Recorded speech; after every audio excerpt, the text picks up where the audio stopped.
February 27, 2025. Grizzly bear mauls 4 ski patrol officers in Utah in just 7 minutes. The morning air at Brighton Ski Resort carried the crisp bite of late February, with temperatures hovering at -12 degrees Fahrenheit as the sun crested over the Wasatch Mountains. Jason Park adjusted his ski patrol jacket for the 4th time in 10 minutes, his breath creating small puffs of vapor that dissipated quickly in the dry mountain air. At 28 years old, Jason had been working ski patrol for 7 seasons, starting as a volunteer at Park City before landing his dream position at Brighton 3 years ago.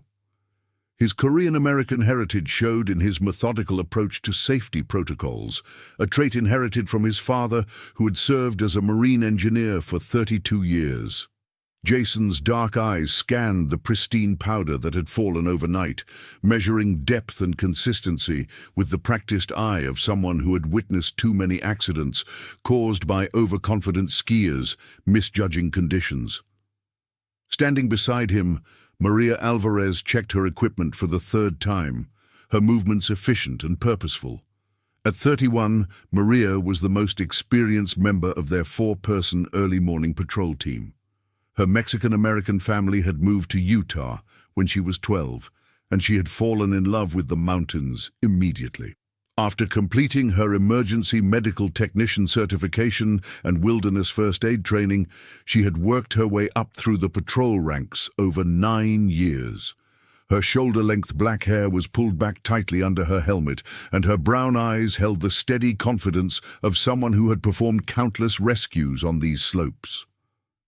Maria's backpack contained advanced medical supplies that most patrol members weren't certified to use, including morphine, epinephrine, and a portable defibrillation unit that she had personally lobbied the resort management to approve for patrol use. Stephen Holt stood 30 feet away, adjusting his radio headset and testing communication with base operations.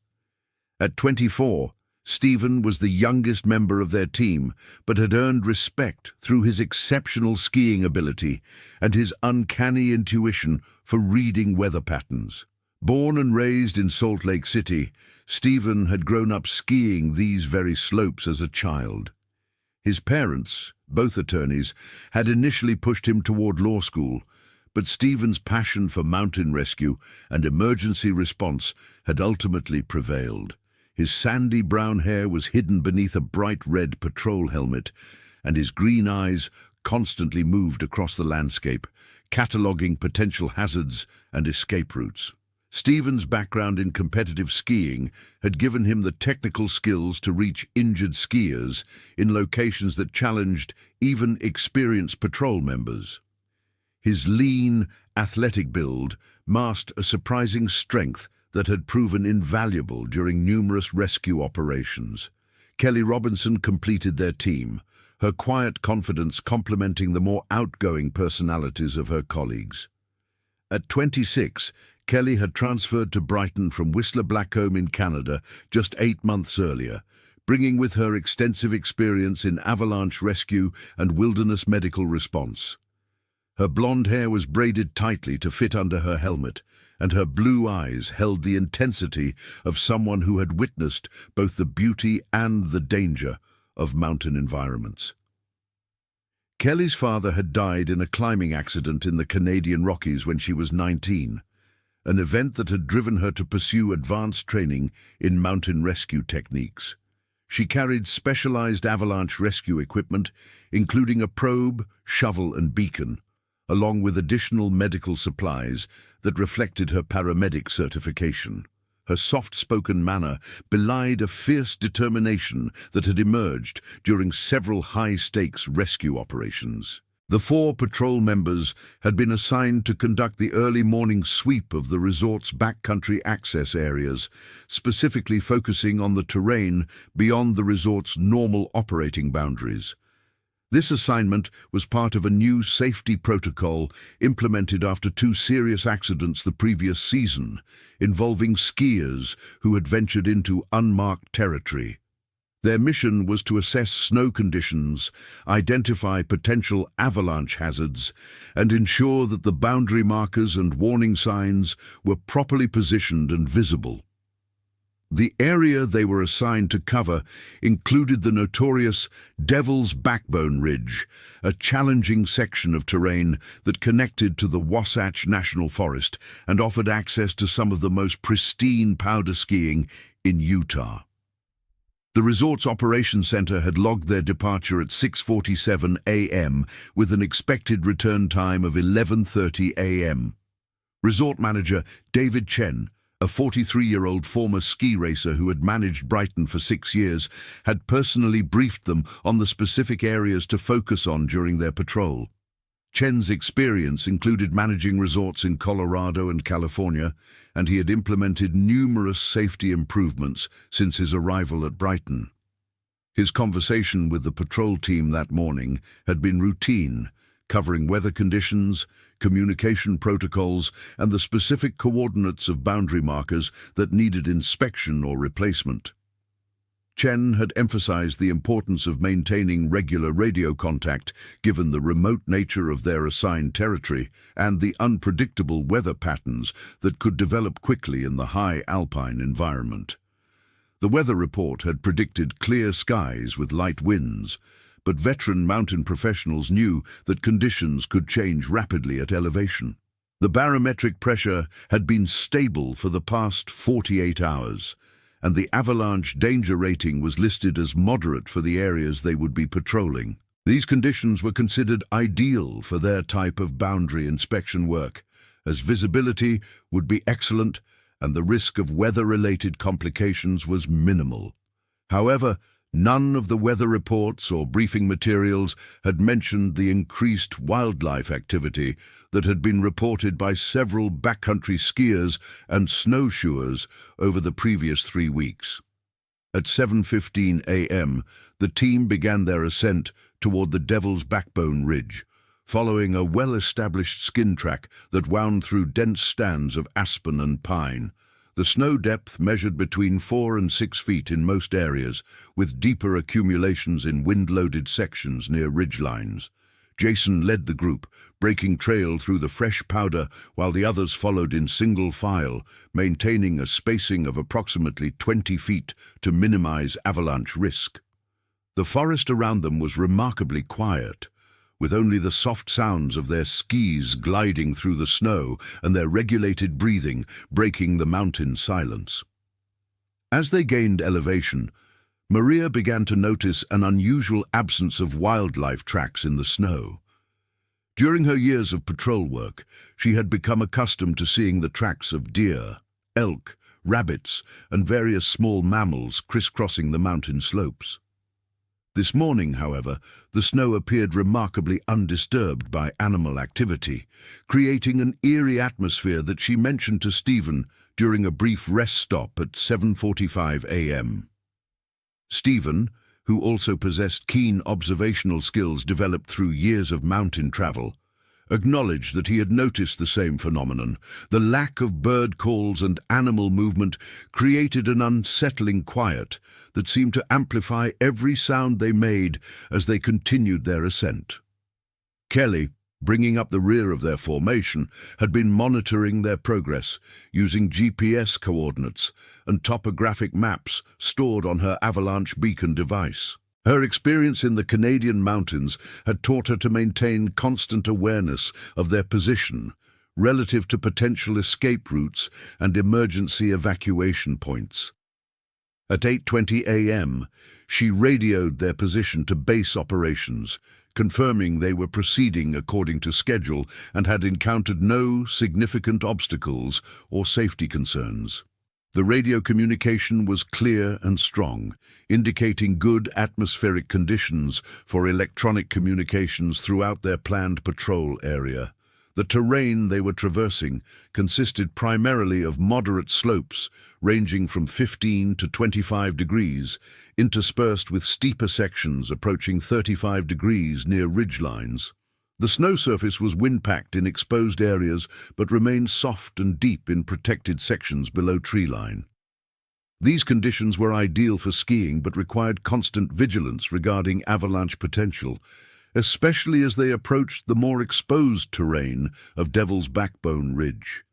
Jason's methodical pace allowed the team to assess conditions carefully while maintaining good time toward their primary objectives for the morning patrol. At 8:50 a.m., the team reached their first checkpoint, a location marked on their maps as Observation Point Alpha, situated at approximately 9,200 feet elevation. This vantage point provided excellent visibility across the backcountry terrain they were responsible for monitoring, including several steep chutes and open bowls that attracted expert skiers and snowboarders. From this position, they could also see the boundary markers that defined the resort's operating area and the beginning of the Wasatch National Forest land that lay beyond. The view was spectacular, with clear sightlines extending for several miles across snow-covered peaks and valleys bathed in the golden light of the morning sun. Stephen used binoculars to examine the boundary signage, confirming that the warning signs were visible and properly positioned. Maria documented their observations using a waterproof notebook, recording snow conditions, weather observations, and the status of safety equipment in the area. Kelly monitored avalanche conditions using her specialized equipment, testing snow stability at several locations near their position. Jason coordinated their activities and maintained radio contact with base operations, providing regular updates on their progress and findings. During their assessment at Observation Point Alpha, Maria noticed what appeared to be large tracks in the snow, approximately 100 yards downslope from their position. The tracks were partially obscured by recent snowfall, but appeared to be larger than typical deer or elk prints. She mentioned her observation to the team, and Kelly skied down to investigate while the others maintained watch from above. Kelly's examination of the tracks revealed they were indeed unusually large, measuring approximately 6 inches in length with what appeared to be claw marks extending beyond the toe prints. The track pattern suggested a quadruped animal with a distinctive gait that differed from the ungulate species typically found in the area. Kelly's training in wildlife tracking, developed during her work in the Canadian wilderness, allowed her to make preliminary identifications of animal sign.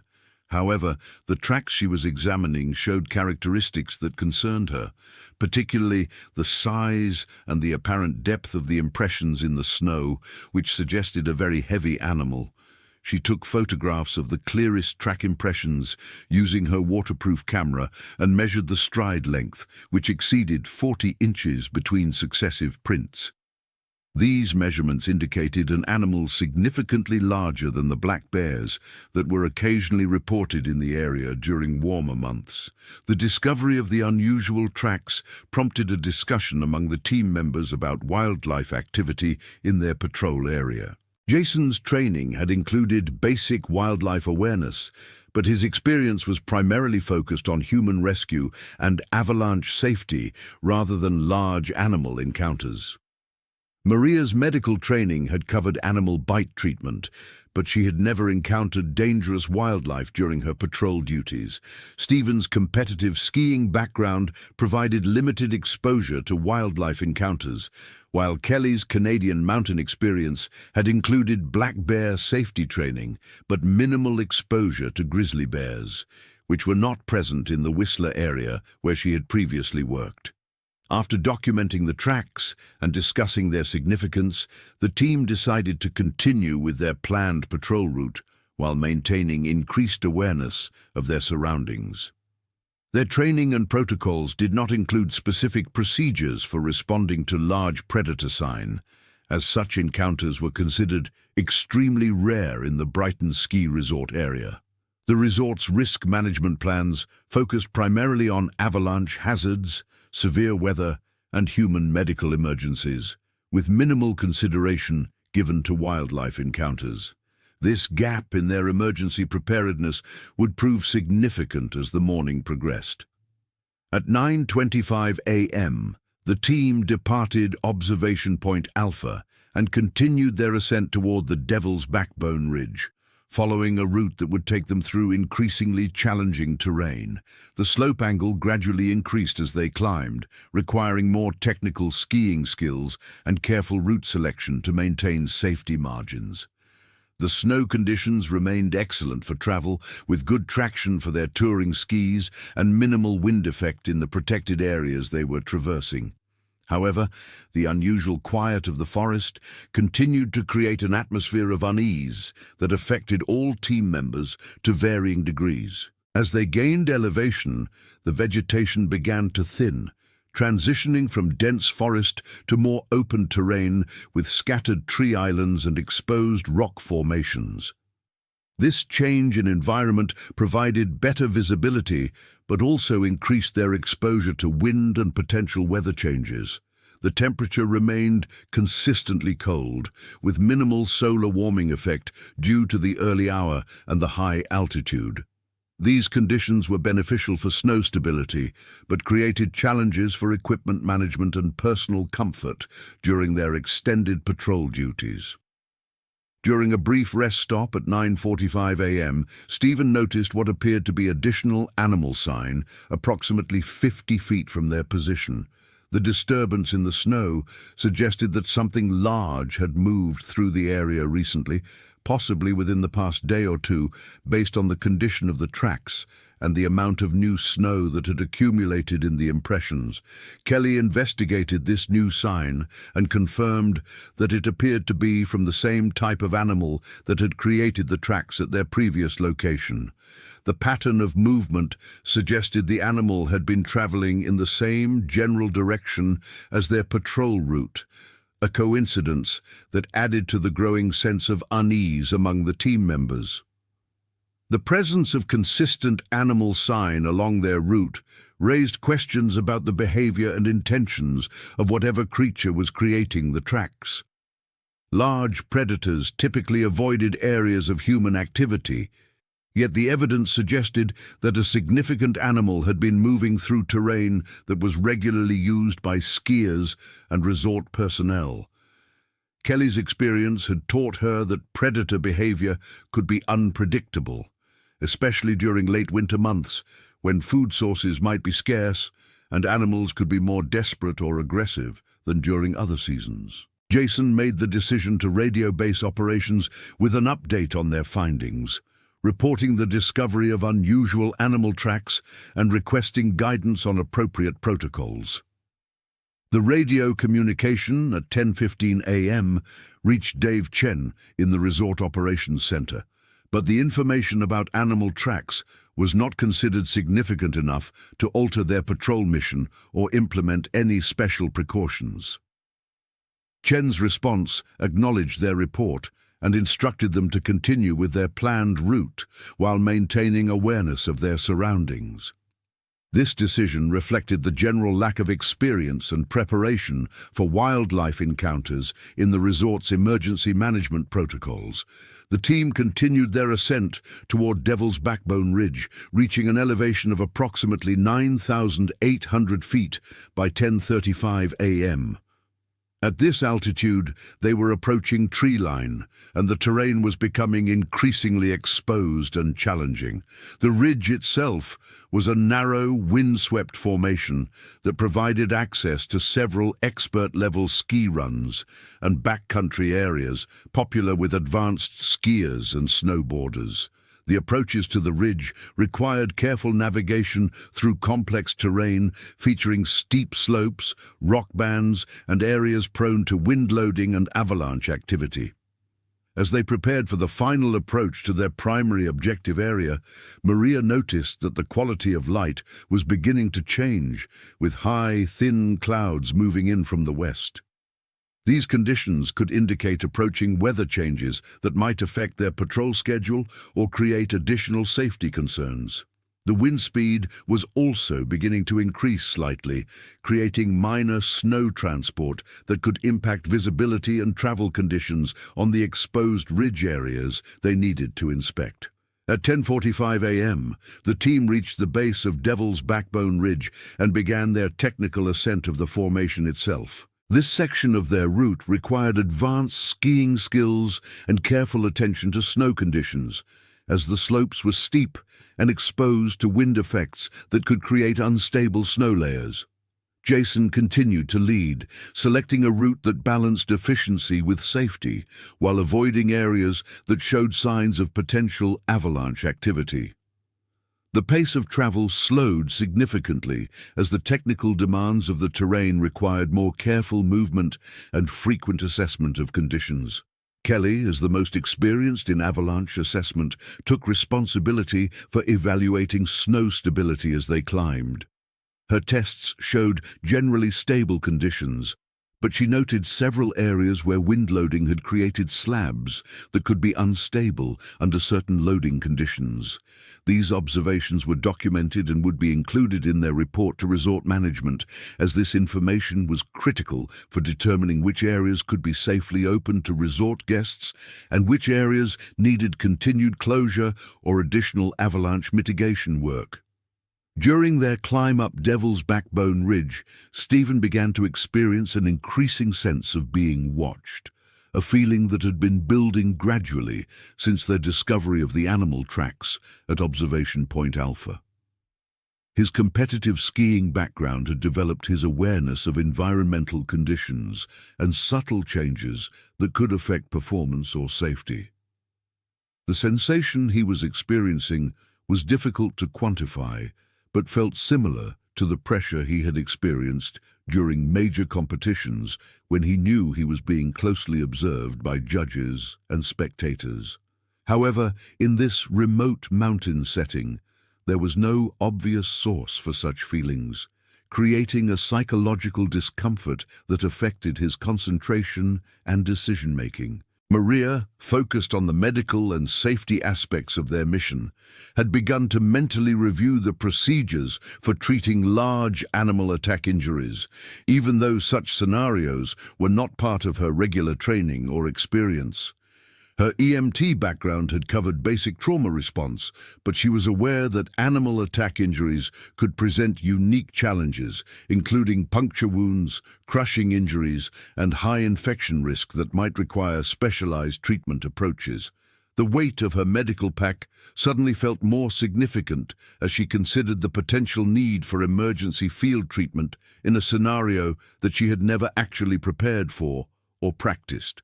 At 11:10 a.m., approximately 23 minutes ahead of their planned schedule, the team reached the summit area of Devil's Backbone Ridge.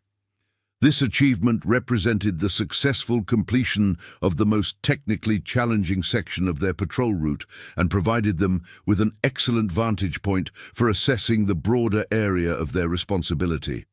The view from the ridge was spectacular, encompassing several square miles of backcountry terrain, multiple ski runs, and the boundary areas that defined the limits of resort operations. The summit area of Devil's Backbone Ridge was a relatively flat platform approximately 30 yards long and 15 yards wide, surrounded by steep drop-offs on 3 sides. The 4th side provided the route they had used for their ascent and would serve as their exit route when they completed their assessment work. Snow depth on the summit was reduced due to wind effects, measuring approximately 2 feet compared to the 4 to 6 feet they had encountered at lower elevations. The reduced snow depth revealed underlying rock formations and created an uneven surface that required careful movement to maintain stability and safety. Jason established their observation post at the center of the summit platform, positioning himself where he could maintain visual contact with all team members while conducting radio communications with base operations. His 11:15 a.m. radio check confirmed their successful arrival at Devil's Backbone Ridge and provided an updated assessment of conditions and their projected timeline for completing the remaining elements of their patrol mission.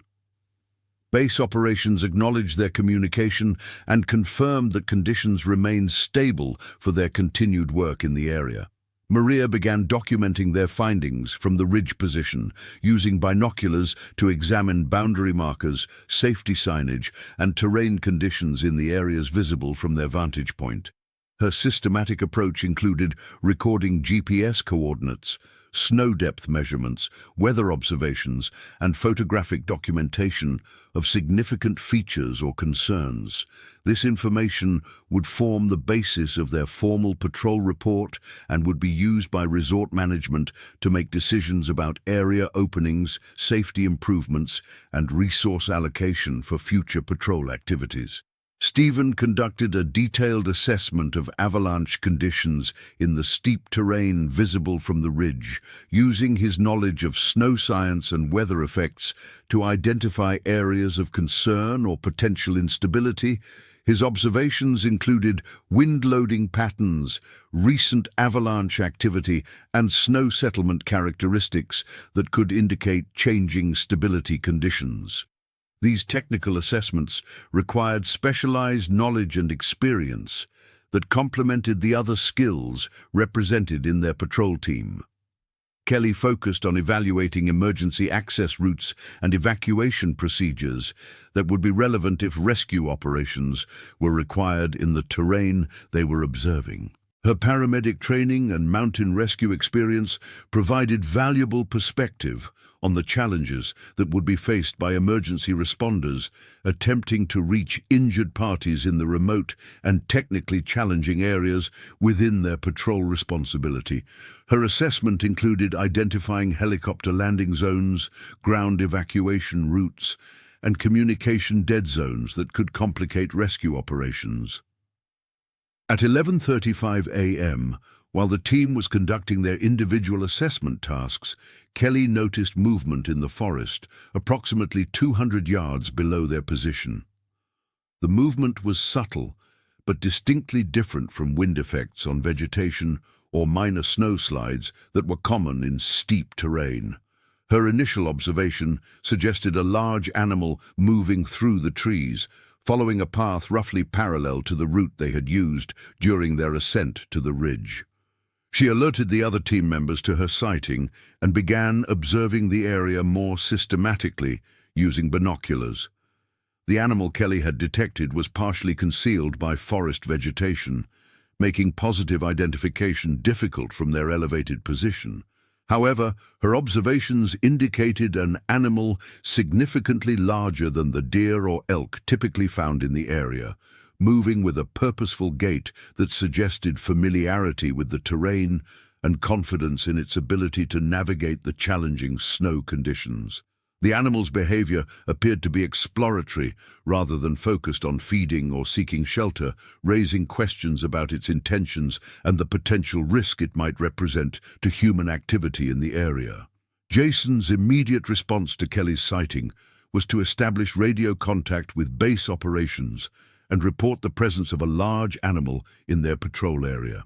His 11:40 a.m. communication provided David Chen with the location of the sighting, a description of the animal's apparent size and behavior, and a request for guidance on appropriate response protocols.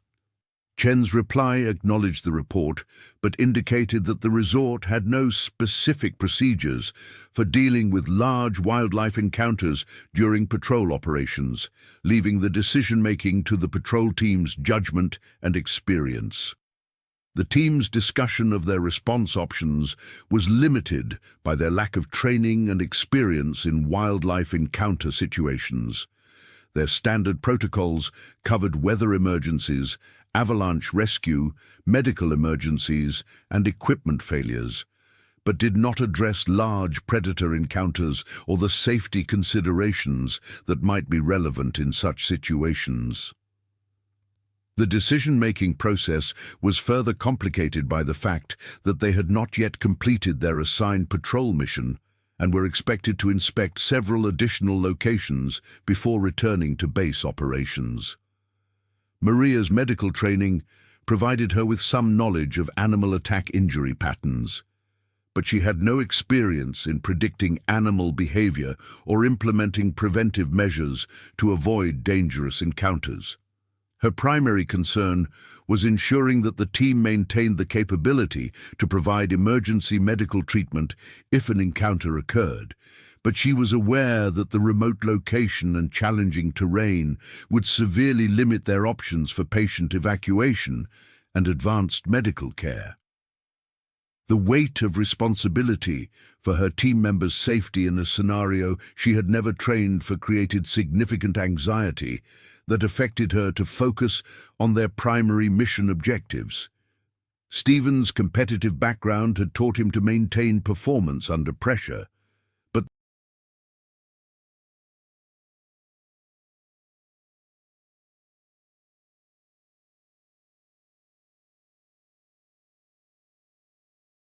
the current situation presented psychological challenges that were fundamentally different from anything he had experienced in athletic competition. The sense of being observed that he had been experiencing throughout the morning was now focused and intense, creating a physiological stress response that included increased heart rate, heightened sensory awareness, and difficulty concentrating on technical tasks. His skiing ability and mountain travel skills remained intact, but his decision-making capacity was being affected by the stress of an unfamiliar and potentially dangerous situation.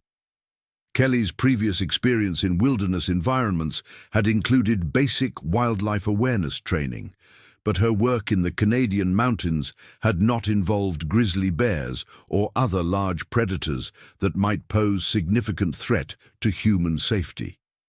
Her paramedic training had covered trauma response for various injury mechanisms, but she was aware that large animal attacks could produce injury patterns and physiological responses that were outside her experience and potentially beyond her treatment capabilities, given their remote location and limited equipment resources.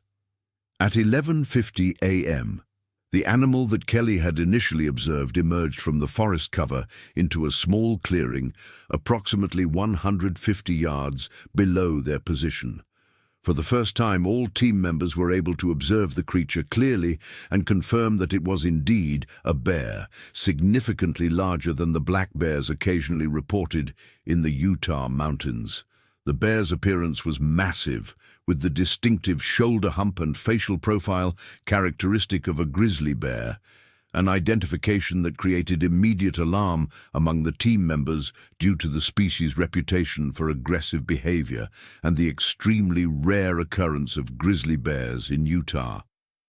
The bear's behavior appeared to be systematic and purposeful as it moved through the clearing, pausing frequently to investigate scent markers and snow disturbances that might indicate the presence of food sources or other animals. Its movements displayed the power and confidence of an apex predator, with none of the caution or nervousness that might be expected from an animal in unfamiliar territory.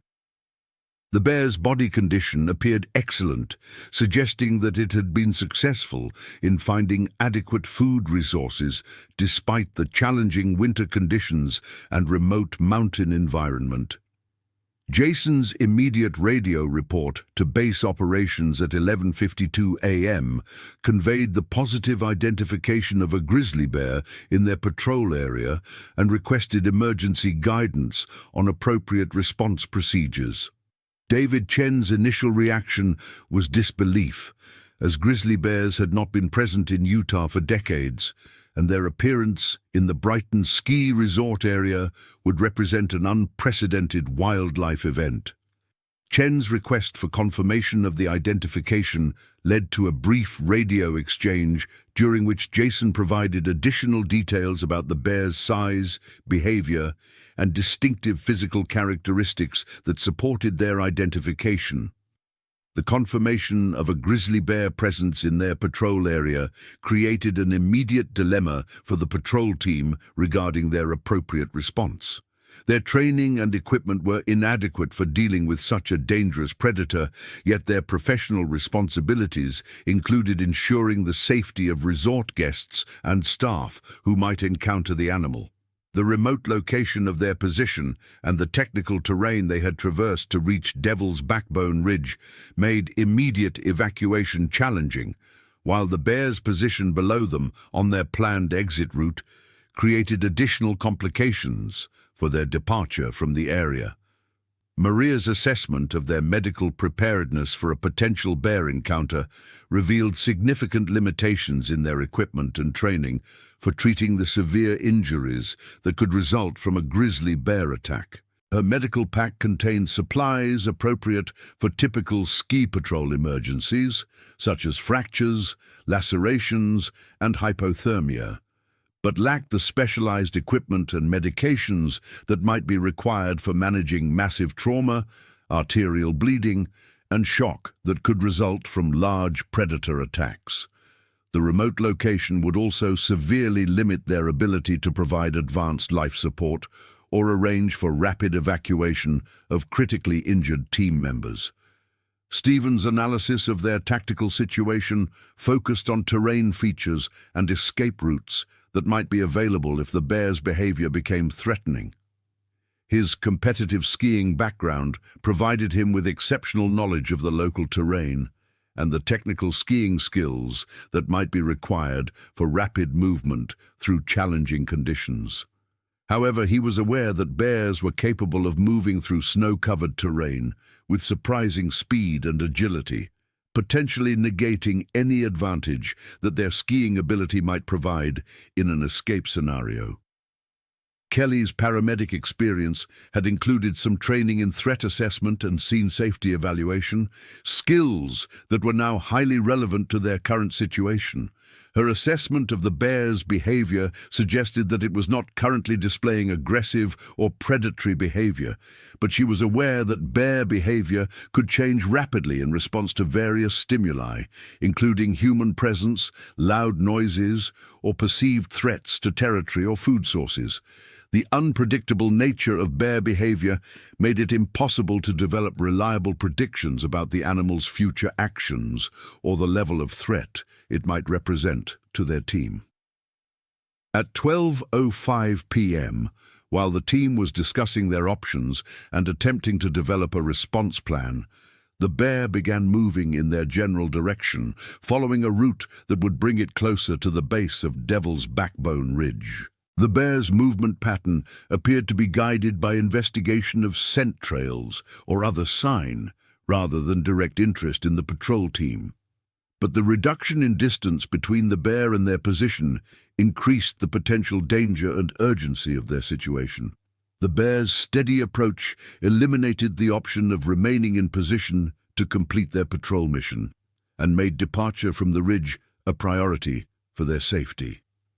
The team's evacuation from Devil's Backbone Ridge required careful coordination to ensure that all members could descend safely while maintaining visual contact with the bear's location and behavior.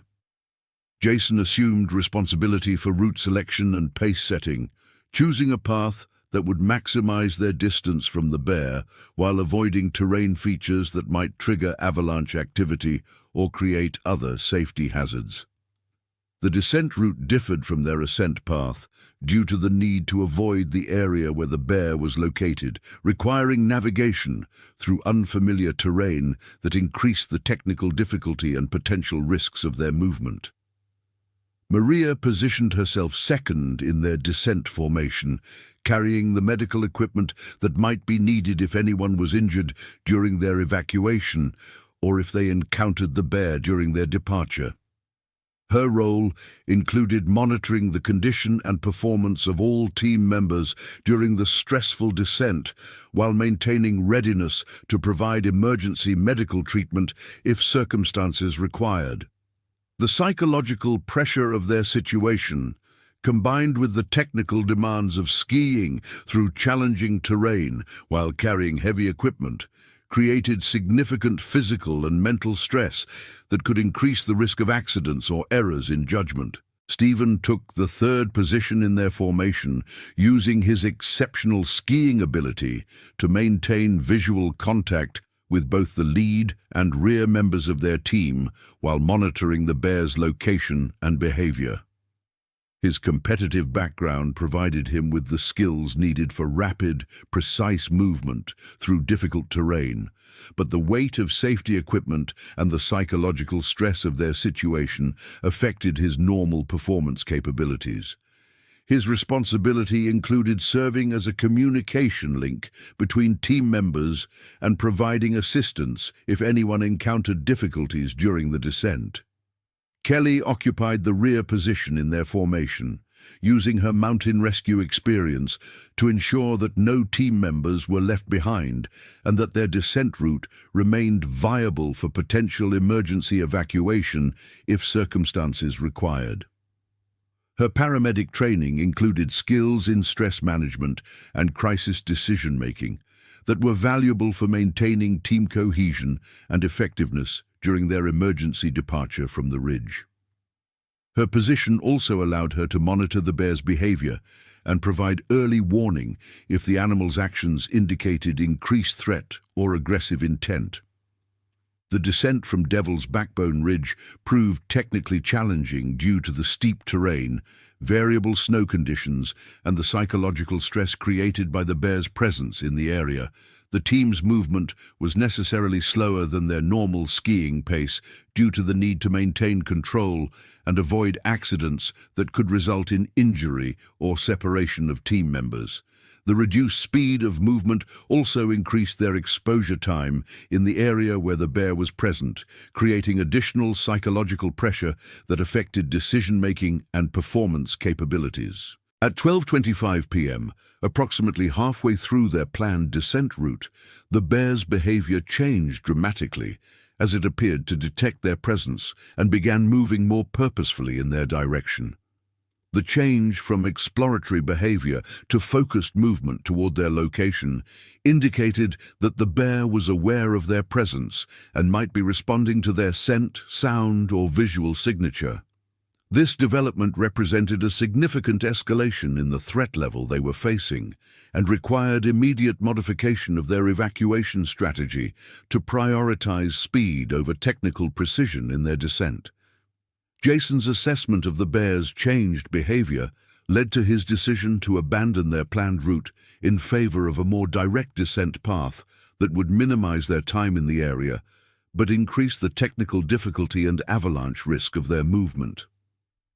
His radio communication with base operations at 12:27 p.m. provided an urgent update on their situation and requested immediate preparation for emergency response resources, including medical evacuation capabilities and wildlife management personnel who could assist with bear control or removal from the resort area.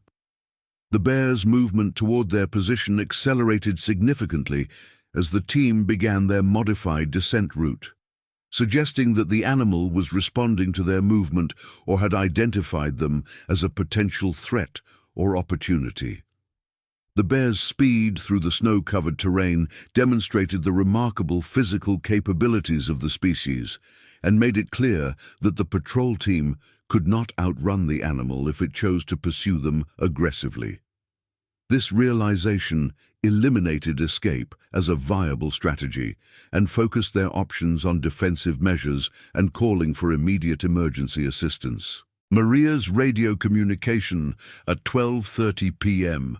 provided base operations with specific information about their medical preparedness and the type of emergency response resources that would be needed if they sustained injuries from a bear encounter. Her request included helicopter evacuation capabilities, advanced trauma treatment facilities, and specialized medical personnel with experience in large animal attack injuries.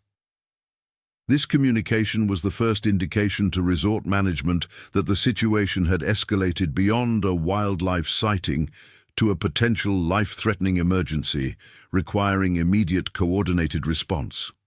Stephen's competitive experience had taught him to maintain performance under extreme pressure, but the current situation exceeded anything he had previously encountered in terms of immediate physical danger and limited options for response.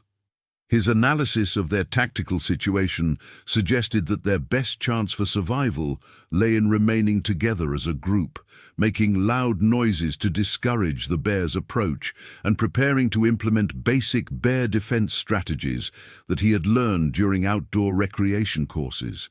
However, he was aware that their equipment included no bear spray, firearms, or other defensive tools that were typically recommended for encounters with grizzly bears.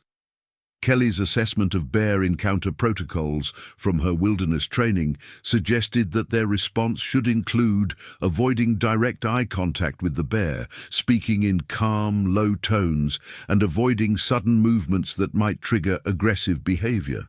However, she was also aware that grizzly bear encounters could be unpredictable, and that defensive strategies effective with black bears might not be appropriate for the more aggressive grizzly bear species. Her paramedic training had included some exposure to large animal attack injuries, but she had never personally treated victims of bear attacks or received specific training in field management of such injuries. At 12:35 p.m., the bear's approach brought it to within approximately 75 yards of the patrol team's position, close enough for them to observe detailed aspects of its physical condition and behavior. The bear was clearly a mature male grizzly, weighing an estimated 600 to 700 pounds, with the massive build and aggressive demeanor characteristic of dominant bears during territorial disputes or mating season. The bear's behavior showed none of the caution or avoidance that might be expected from an animal encountering humans, suggesting either habituation to human presence or heightened aggression due to territorial or food-related motivations. The patrol team's response to the bear's close approach included clustering together to present a larger apparent size, raising their arms and ski poles to increase their visual profile, and beginning to vocalize in loud, firm tones designed to communicate their presence without triggering aggressive behavior.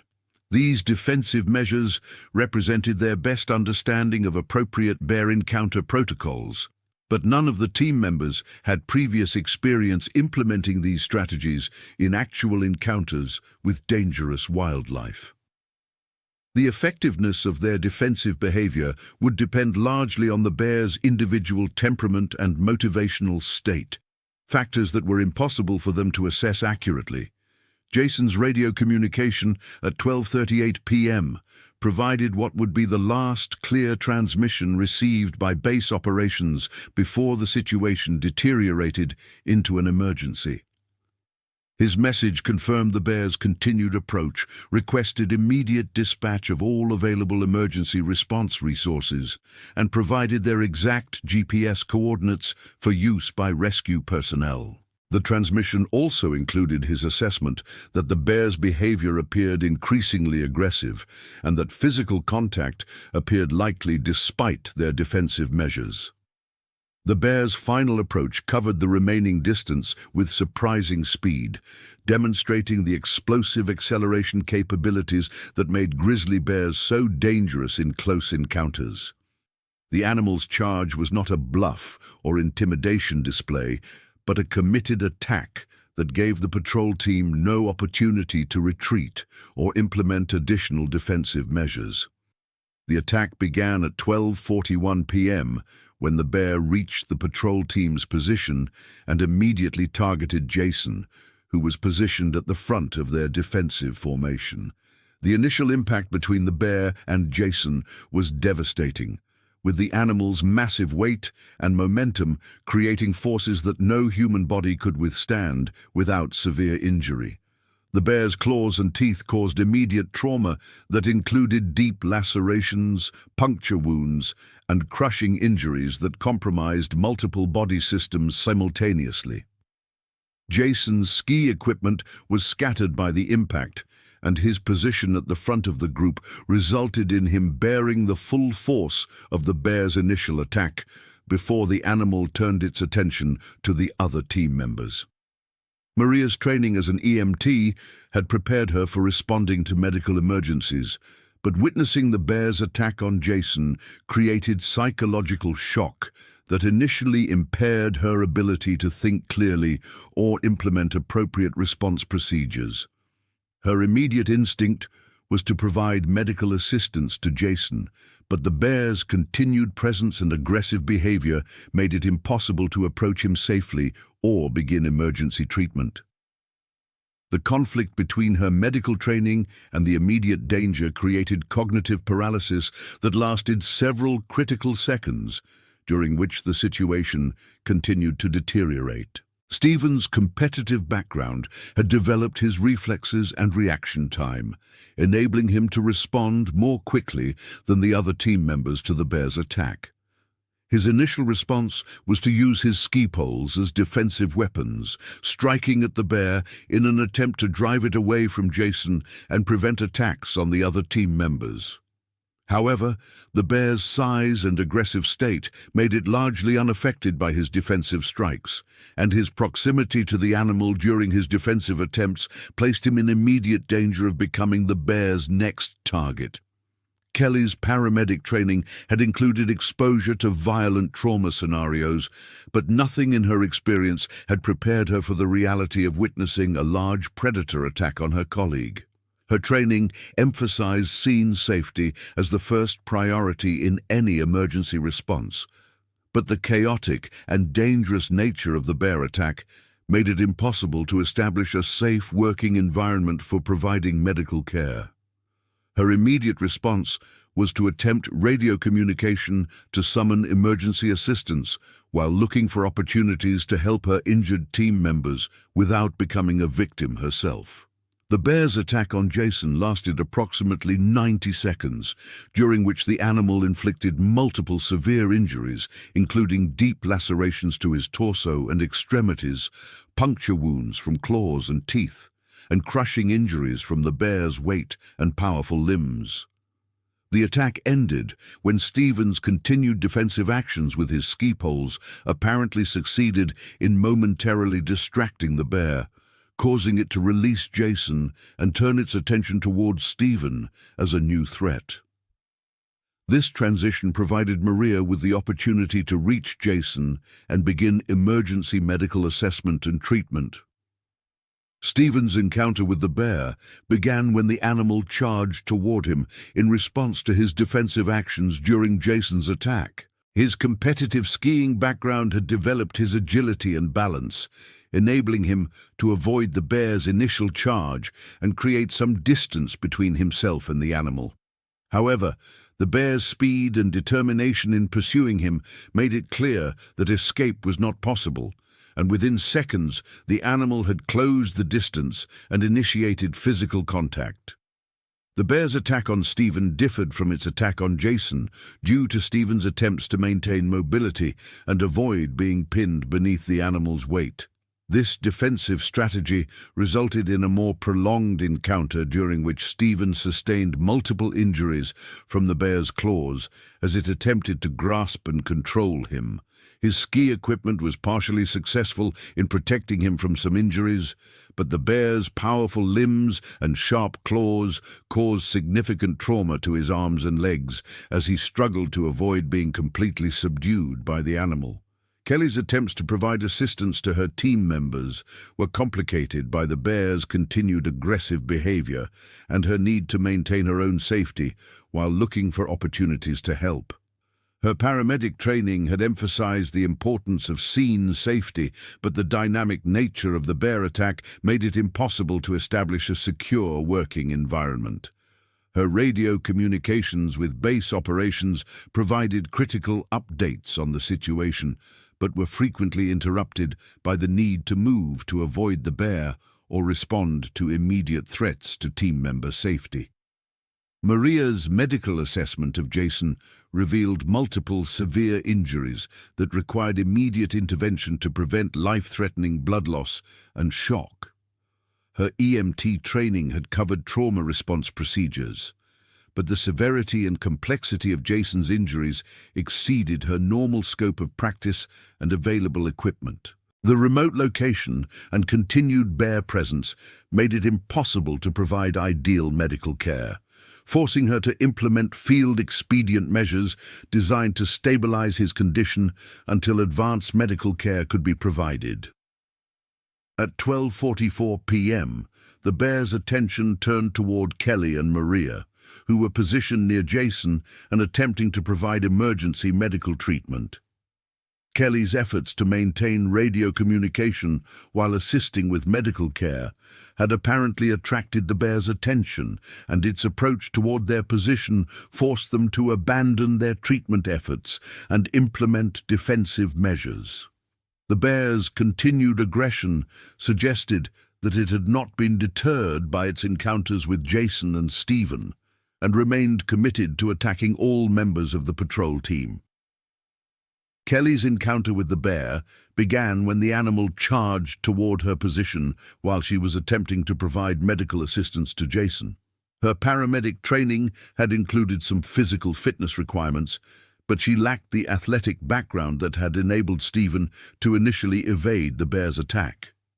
Her encounter with the animal was brief, but resulted in significant injuries to her torso and arms, as the bear's claws and teeth caused multiple lacerations and puncture wounds before she was able to break free from the animal's grasp.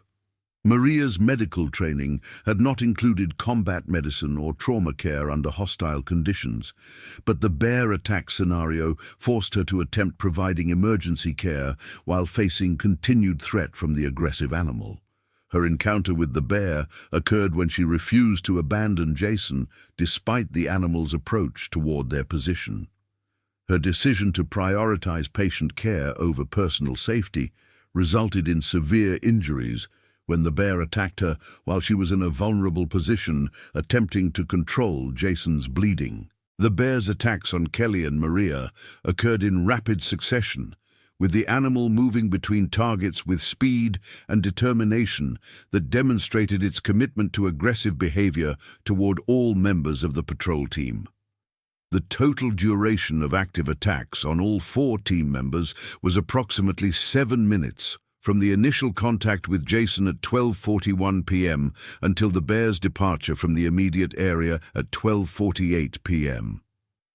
During this period, all 4 patrol team members sustained significant injuries that required immediate medical intervention and emergency evacuation from their remote mountain location.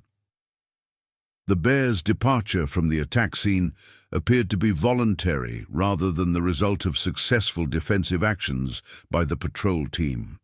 The animal's behavior suggested that it had achieved whatever territorial or dominance objectives had motivated its aggressive approach, and its departure allowed the severely injured team members to begin emergency self-treatment and communication with base operations. However, the bear remained in the general area, creating ongoing danger for the injured patrol team and complicating rescue operations that would be required to evacuate them from the remote ridge location.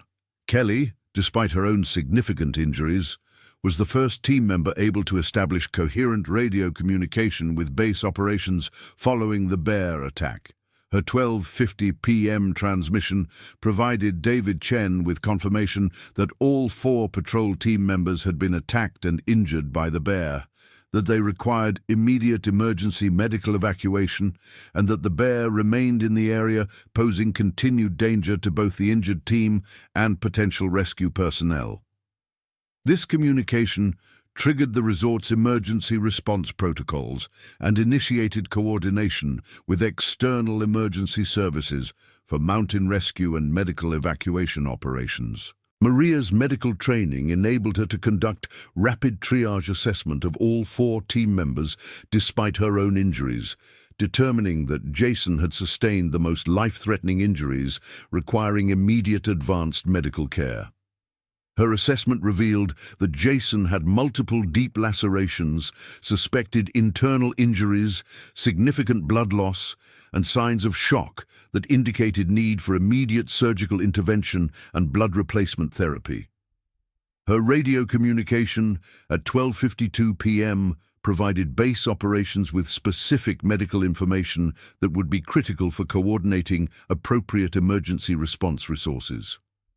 Stephen's injuries included multiple deep lacerations to his arms and legs, suspected fractures, and soft tissue damage that caused significant pain but appeared less immediately life-threatening than Jason's condition. Despite his injuries, Stephen was able to assist with basic first aid measures and helped Maria implement emergency treatment procedures for Jason's most severe injuries. His competitive background had developed his ability to function under stress and pain, enabling him to contribute to their survival efforts despite his own need for medical treatment. Jason's condition following the bear attack was critical, with multiple injuries that threatened his survival without immediate advanced medical intervention.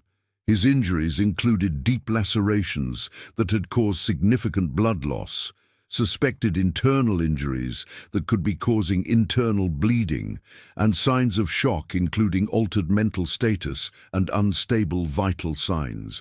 Maria's emergency treatment measures included direct pressure to control external bleeding and positioning to optimize circulation, but his condition required surgical intervention and blood transfusion capabilities that were not available in their remote location.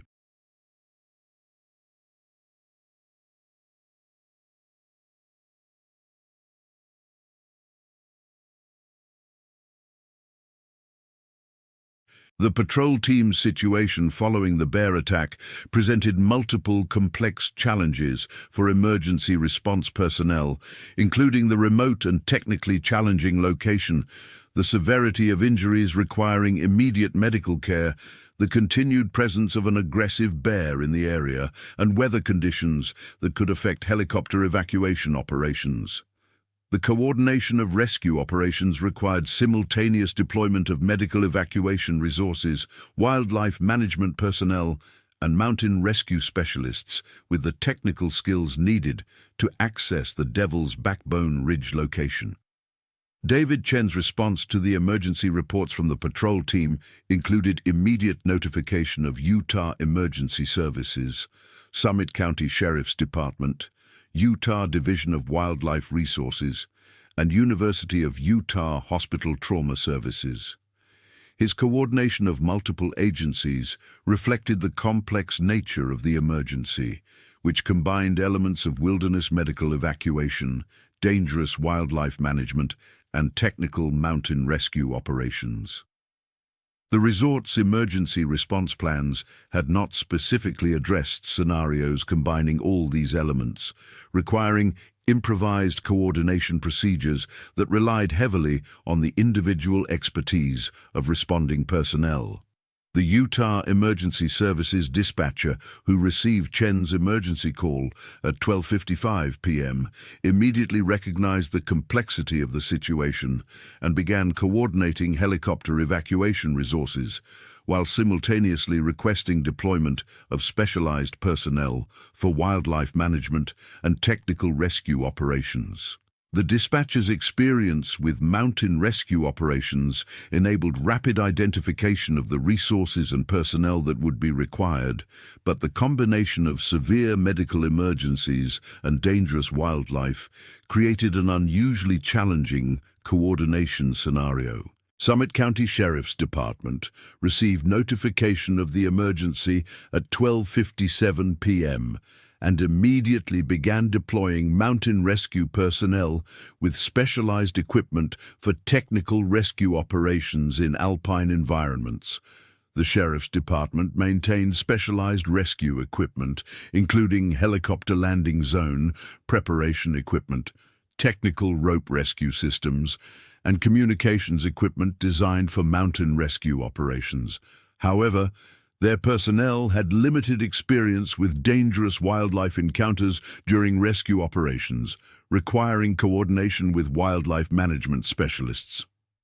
The Utah Division of Wildlife Resources received emergency notification at 1 p.m. and began deploying personnel with expertise in large predator management and specialized equipment for dealing with dangerous wildlife in remote locations. Their response included wildlife biologists with experience in grizzly bear behavior, law enforcement personnel authorized to use lethal force for dangerous wildlife control, and specialized equipment including immobilization drugs and high-powered rifles appropriate for grizzly bear management. However, the confirmation of grizzly bear presence in Utah represented an unprecedented wildlife emergency that exceeded their normal operational experience. University of Utah Hospital Trauma Services received notification of incoming multiple patients with severe animal attack injuries at 1:02 p.m. and began preparing specialized medical resources, including surgical teams experienced in complex trauma cases, blood bank services for massive transfusion protocols, and specialized equipment for treating large animal attack injuries. The hospital's trauma center had experience with various wilderness medical emergencies, but had never treated grizzly bear attack victims, requiring consultation with medical specialists from other regions with greater experience in such injuries. The first helicopter evacuation unit dispatched to the Devil's Backbone Ridge location was a Utah Emergency Services aircraft, equipped for mountain rescue operations and staffed with paramedics experienced in wilderness medical care. The helicopter departed from the Salt Lake City area at 1:15 p.m. with an estimated flight time of 25 minutes to reach the patrol team's location. However, the pilot's initial assessment of the landing zone options near Devil's Backbone Ridge revealed significant challenges due to the steep terrain, high altitude, and limited space available for safe helicopter operations. Wildlife management personnel from the Utah Division of Wildlife Resources arrived at Brighton Ski Resort at 1:20 p.m. and began coordinating with resort management and emergency response personnel to develop strategies for managing the dangerous bear while rescue operations were conducted. Their assessment of the situation confirmed that the bear was likely a male grizzly that had migrated into Utah from populations in the greater Yellowstone ecosystem, representing the first confirmed grizzly bear presence in Utah for several decades. This unprecedented wildlife event required implementation of emergency protocols that had never been tested in actual field conditions. The helicopter evacuation crew's arrival at the Devil's Backbone Ridge area at 1:35 p.m. confirmed the challenging nature of the rescue operation, as the steep terrain and high altitude limited landing options and required technical rope rescue procedures to reach the injured patrol team members. The helicopter crew included 2 paramedics with wilderness medical experience, but their initial assessment of the patient's conditions revealed injuries that exceeded their field treatment capabilities and required immediate evacuation to advanced trauma care facilities. Kelly's radio communication with the helicopter crew provided detailed medical information about each team member's condition and the specific treatment measures that had been implemented during the extended wait for rescue personnel. Her paramedic training enabled her to provide professional-level medical information that assisted the helicopter crew in preparing appropriate treatment resources and coordinating with hospital personnel for patient reception and care. Despite her own significant injuries, Kelly's medical expertise proved critical for optimizing the emergency response and treatment procedures. The helicopter crew's initial medical assessment confirmed that Jason's condition was critical and required immediate evacuation, while the other 3 team members had serious but less immediately life-threatening injuries that could potentially be stabilized for sequential evacuation. However, the technical challenges of the rescue location and the limited helicopter capacity meant that multiple flights would be required to evacuate all 4 team members, extending the time that some patients would remain in the remote location without advanced medical care. Wildlife management personnel positioned around the rescue area confirmed that the bear remained in the vicinity, but was not displaying immediate aggressive behavior toward the rescue operations. However, the animal's presence required constant monitoring and preparation for defensive measures if it approached the rescue personnel or interfered with evacuation procedures. The wildlife management team's strategy included maintaining safe distances from the bear while preparing to implement lethal control measures if the animal's behavior threatened rescue operations or personnel safety. Jason's evacuation from Devil's Backbone Ridge required technical rope rescue procedures due to the steep terrain and limited helicopter landing options, with rescue personnel rappelling from the helicopter to reach his location and then using specialized equipment to lift him to the aircraft. The evacuation procedure was complicated by his critical medical condition, which required continuous medical support during the technical rescue operation. The helicopter crew's paramedics provided advanced life support measures during the evacuation, including intravenous fluid replacement and medications to support his cardiovascular function. The flight to University of Utah Hospital with Jason aboard was conducted at maximum speed, compatible with patient care requirements, with continuous radio communication between the helicopter crew and hospital trauma personnel to coordinate reception procedures and prepare specialized treatment resources. The hospital's trauma team had been alerted to expect a patient with multiple severe injuries from a grizzly bear attack, enabling them to prepare surgical suites and specialized equipment for treating complex trauma cases with potential for infection complications specific to large predator attacks. Maria's evacuation from the ridge location occurred during the helicopter's second flight to the area, approximately 45 minutes after Jason's departure. Her medical condition was stable enough to allow her to assist with her own evacuation procedures, and her EMT training enabled her to provide continued medical care for Stephen and Kelly while waiting for her own evacuation. Her professional medical knowledge proved valuable for coordinating with rescue personnel and optimizing treatment procedures for all team members throughout the extended rescue operation. Stephen's evacuation was completed during the third helicopter flight to the ridge, with his injuries requiring pain management and stabilization procedures, but not presenting immediate life-threatening complications. His competitive athletic background had contributed to his physical resilience and ability to maintain function despite significant injuries, enabling him to assist with rescue procedures and provide support for his team members throughout the emergency. His evacuation was complicated by concerns about potential fractures that required specialized positioning and movement procedures to prevent additional injury during transport. Kelly's evacuation as the final team member required her to remain at the remote location longest, despite her own significant injuries, during which time she continued to provide medical oversight for the rescue operation and maintained communication with base operations and emergency services.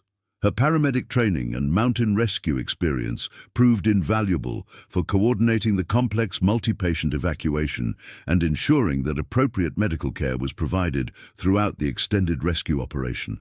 Her professional expertise contributed significantly to the successful evacuation of all team members, despite the challenging circumstances.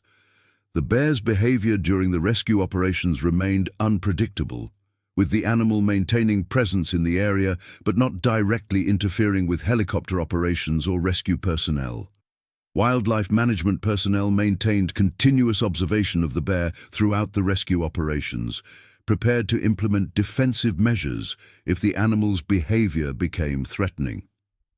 The bear's continued presence in the resort area represented an ongoing danger to guests and staff that required immediate management action to prevent additional attacks or encounters. Resort manager David Chen coordinated with emergency services and wildlife management personnel to implement immediate area closure and guest evacuation procedures for the sections of the resort where the bear had been sighted. These closure procedures affected significant portions of the resort's terrain and required complex coordination with guest services, ski patrol, and lift operations personnel to ensure that all guests and staff were removed from areas where bear encounters were possible. The economic impact of these closures represented millions of dollars in lost revenue during peak ski season operations. The media response to reports of a grizzly bear attack at a Utah ski resort began within hours of the initial emergency, with local news outlets requesting information about the incident and the condition of injured personnel.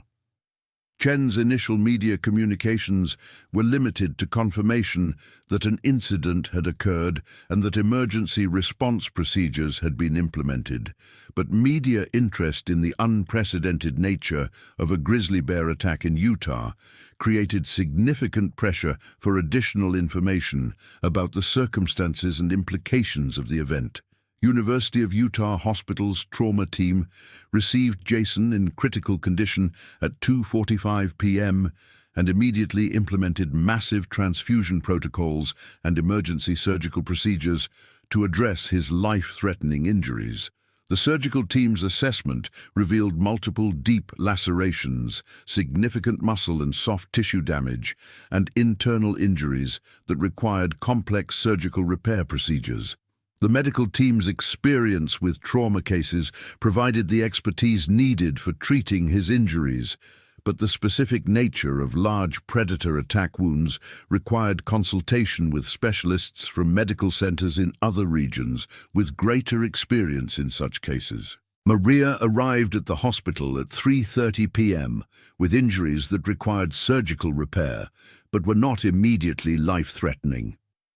Her medical knowledge enabled her to provide valuable information to hospital personnel about the circumstances of the attack, the specific nature of each team member's injuries, and the emergency treatment measures that had been implemented in the field.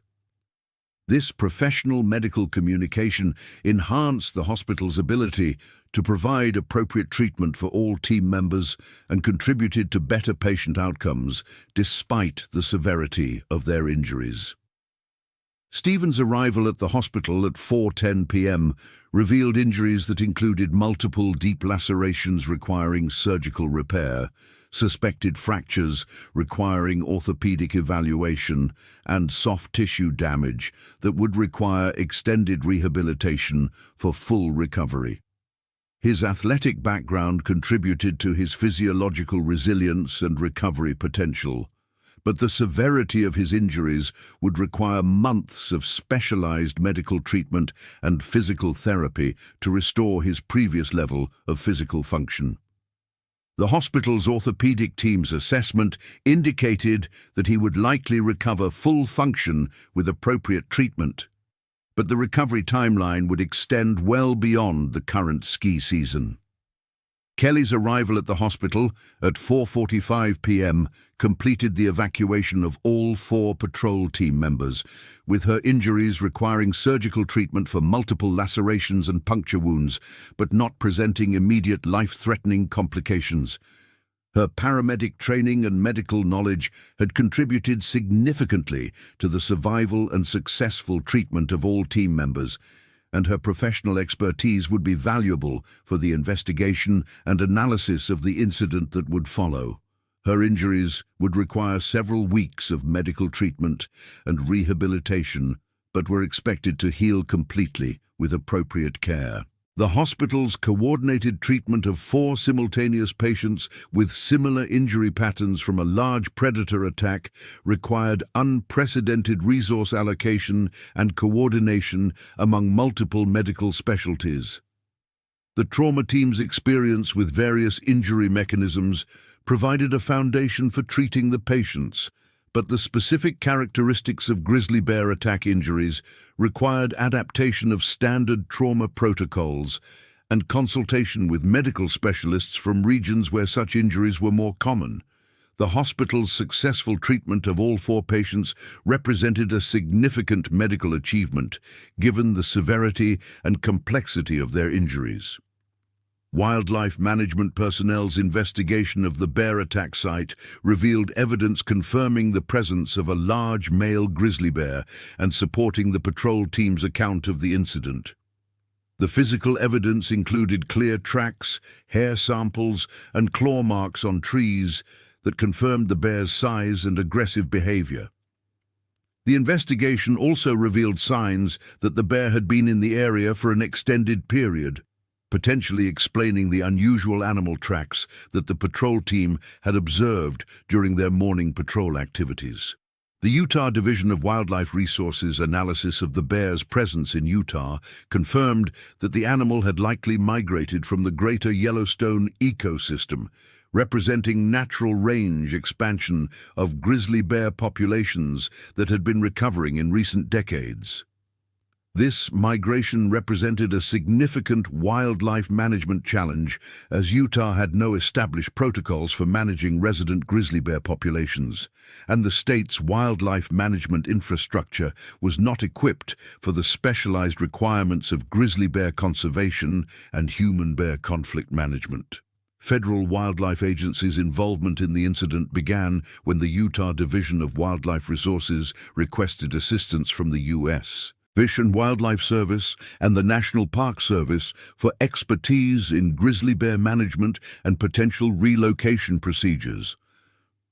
The federal agency's response included deployment of specialized personnel with experience in grizzly bear behavior and management, along with specialized equipment for bear capture and relocation operations. However, the bears demonstrated aggressive behavior toward humans, raised questions about the viability of relocation as a management option. The decision-making process regarding the bears' management involved complex considerations, including public safety, wildlife conservation objectives, legal requirements under the Endangered Species Act, and practical limitations of available management options. Wildlife management personnel faced the challenging task of balancing protection of human safety with conservation of a species that had been absent from Utah for decades and represented significant ecological and conservation value. The bear's aggressive behavior toward humans complicated these considerations by reducing the viability of non-lethal management options. Brighton Ski Resort's legal liability for the incident became a significant concern as the resort's insurance carriers and legal counsel began investigating the circumstances that had led to the bear attack. The resort's emergency response procedures and safety protocols were evaluated to determine whether appropriate measures had been in place to prevent or respond to wildlife encounters. The unprecedented nature of a grizzly bear attack in Utah complicated the legal analysis, as existing safety standards and industry practices had not contemplated such scenarios. The injured patrol team members' legal representation began coordinating with the resort's insurance carriers and legal counsel to address workers' compensation claims and potential liability issues related to the incident. The complex nature of their injuries and the extended recovery periods required would result in significant medical expenses and lost wages that would need to be addressed through appropriate insurance and compensation mechanisms. The unprecedented nature of the incident created legal complexities that required specialized expertise in workers' compensation law and wilderness recreation liability. Media coverage of the incident expanded from local news outlets to national and international media, as the story of Utah's first grizzly bear attack in decades attracted widespread public interest. The media's focus included both the immediate human interest aspects of the rescue and medical treatment of the injured patrol team members, and the broader ecological and conservation implications of grizzly bear range expansion into Utah. The intense media attention created additional pressure on wildlife management agencies to develop appropriate management strategies for the bear. Public reaction to the incident included both support for the injured patrol team members and their families, and broader discussion about wildlife conservation, public safety, and appropriate management strategies for large predators in recreational areas. The incident sparked debate about the balance between wildlife conservation objectives and human safety considerations, particularly in areas where outdoor recreation activities brought people into potential contact with dangerous wildlife. Public opinion surveys revealed complex and sometimes conflicting views about appropriate management responses to the incident. The investigation into the incident by multiple agencies revealed that the bear had been present in the area for several weeks prior to the attack, with evidence of the animal's presence having been observed but not properly reported or investigated. This finding raised questions about communication procedures between different organizations operating in the area and the adequacy of protocols for monitoring and responding to wildlife activity in recreational areas. The investigation's findings would influence development of improved procedures for wildlife monitoring and human-wildlife conflict prevention. Resort operations at Brighton were significantly impacted by the incident, with large portions of the mountain closed to guests, while wildlife management personnel attempted to locate and manage the bear. The closure procedures required coordination with multiple agencies and created significant operational challenges for lift operations, ski patrol, and guest services personnel. The economic impact of the closures during peak ski season was estimated at several $100,000 per day, creating financial pressure for rapid resolution of the wildlife management situation. The bear's location and monitoring became a critical priority for wildlife management personnel, who deployed specialized tracking equipment and personnel to maintain surveillance of the animal's movements and behavior. The bear's demonstrated ability to move quickly through challenging terrain made tracking difficult, and its aggressive behavior toward humans required that monitoring personnel maintain safe distances while attempting to gather information about its location and intentions. The monitoring operations required coordination between multiple agencies and specialized equipment, including aircraft, radio collars, and remote surveillance systems. Jason's medical condition in the days following the attack required multiple surgical procedures to repair his extensive injuries and address complications, including infection risk and tissue damage that could not be fully assessed during initial emergency treatment. His recovery process would require months of specialized medical care, including reconstructive surgery, physical therapy, and psychological counseling to address the trauma of the attack. The medical team's assessment indicated that he would likely recover most physical function with appropriate treatment, but the recovery timeline would extend well beyond a year and might involve permanent limitations in some activities. Maria's recovery from her injuries progressed more rapidly than Jason's, with her medical knowledge enabling her to participate actively in her treatment planning and recovery procedures. Her injuries required surgical repair and would leave permanent scarring, but her prognosis for full recovery was excellent with appropriate rehabilitation. Her experience during the attack and rescue operations had enhanced her understanding of wilderness medical emergencies and would likely influence her future career development in emergency medical services. Stephen's recovery was complicated by fractures that required specialized orthopedic treatment and extended rehabilitation to restore his previous level of athletic performance. His competitive skiing career was effectively ended by the injuries, requiring significant adjustment to his personal and professional goals. However, his experience during the incident had sparked interest in emergency services and wilderness rescue operations, potentially leading to career opportunities in emergency management or rescue services. His recovery timeline was estimated at 6 to 9 months for return to normal activities, with potential for full recovery of physical function. Kelly's recovery from her injuries was expected to be complete within several months, with her paramedic training and medical knowledge contributing to her understanding of treatment requirements and recovery procedures. Her professional experience during the incident had demonstrated exceptional performance under extreme stress and had enhanced her reputation within the emergency medical services community. Her recovery process included both physical rehabilitation for her injuries and psychological counseling to address the trauma of witnessing the attacks on her colleagues and participating in the extended rescue operation. The psychological impact of the bear attack on all 4 team members required specialized counseling services to address post-traumatic stress, survivor guilt, and anxiety related to outdoor activities and wildlife encounters. The hospital's psychological services team had experience with trauma cases, but required consultation with specialists experienced in treating victims of large predator attacks, as the psychological impacts of such encounters involved unique elements not present in other trauma cases.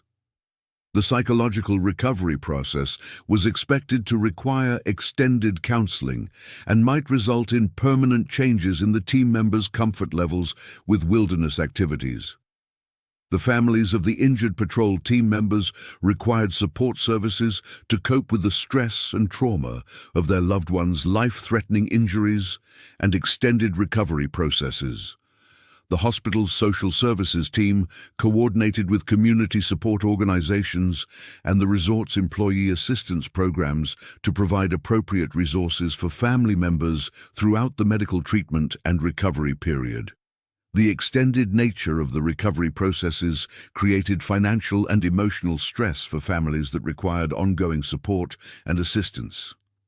Wildlife management personnel's attempts to locate and manage the bear continued for several weeks following the attack, with the animal remaining elusive and potentially dangerous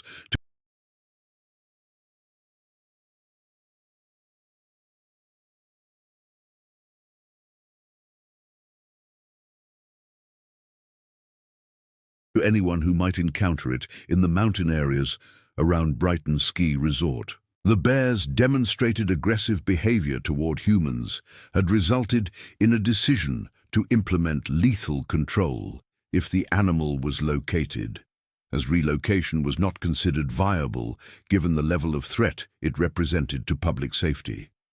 However, the bear's ability to move through challenging terrain and avoid detection made implementation of control measures difficult and potentially dangerous for personnel involved in the operation. The Utah Division of Wildlife Resources long-term management planning for potential future grizzly bear presence in Utah began development during the weeks following the incident, as biologists recognized that the bear involved in the attack might represent the beginning of natural range expansion that could result in additional bears entering Utah in future years.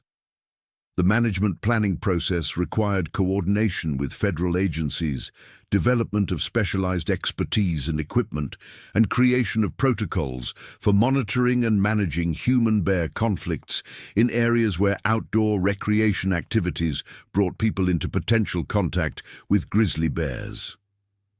Federal wildlife agencies' involvement in the incident expanded to include evaluation of Endangered Species Act implications and coordination with state wildlife management agencies to develop appropriate management protocols for grizzly bears in Utah. The species' protected status under federal law created complex legal requirements that needed to be balanced with state and local public safety concerns. The agency's analysis of the incident would influence development of management policies for grizzly bear recovery throughout the western United States.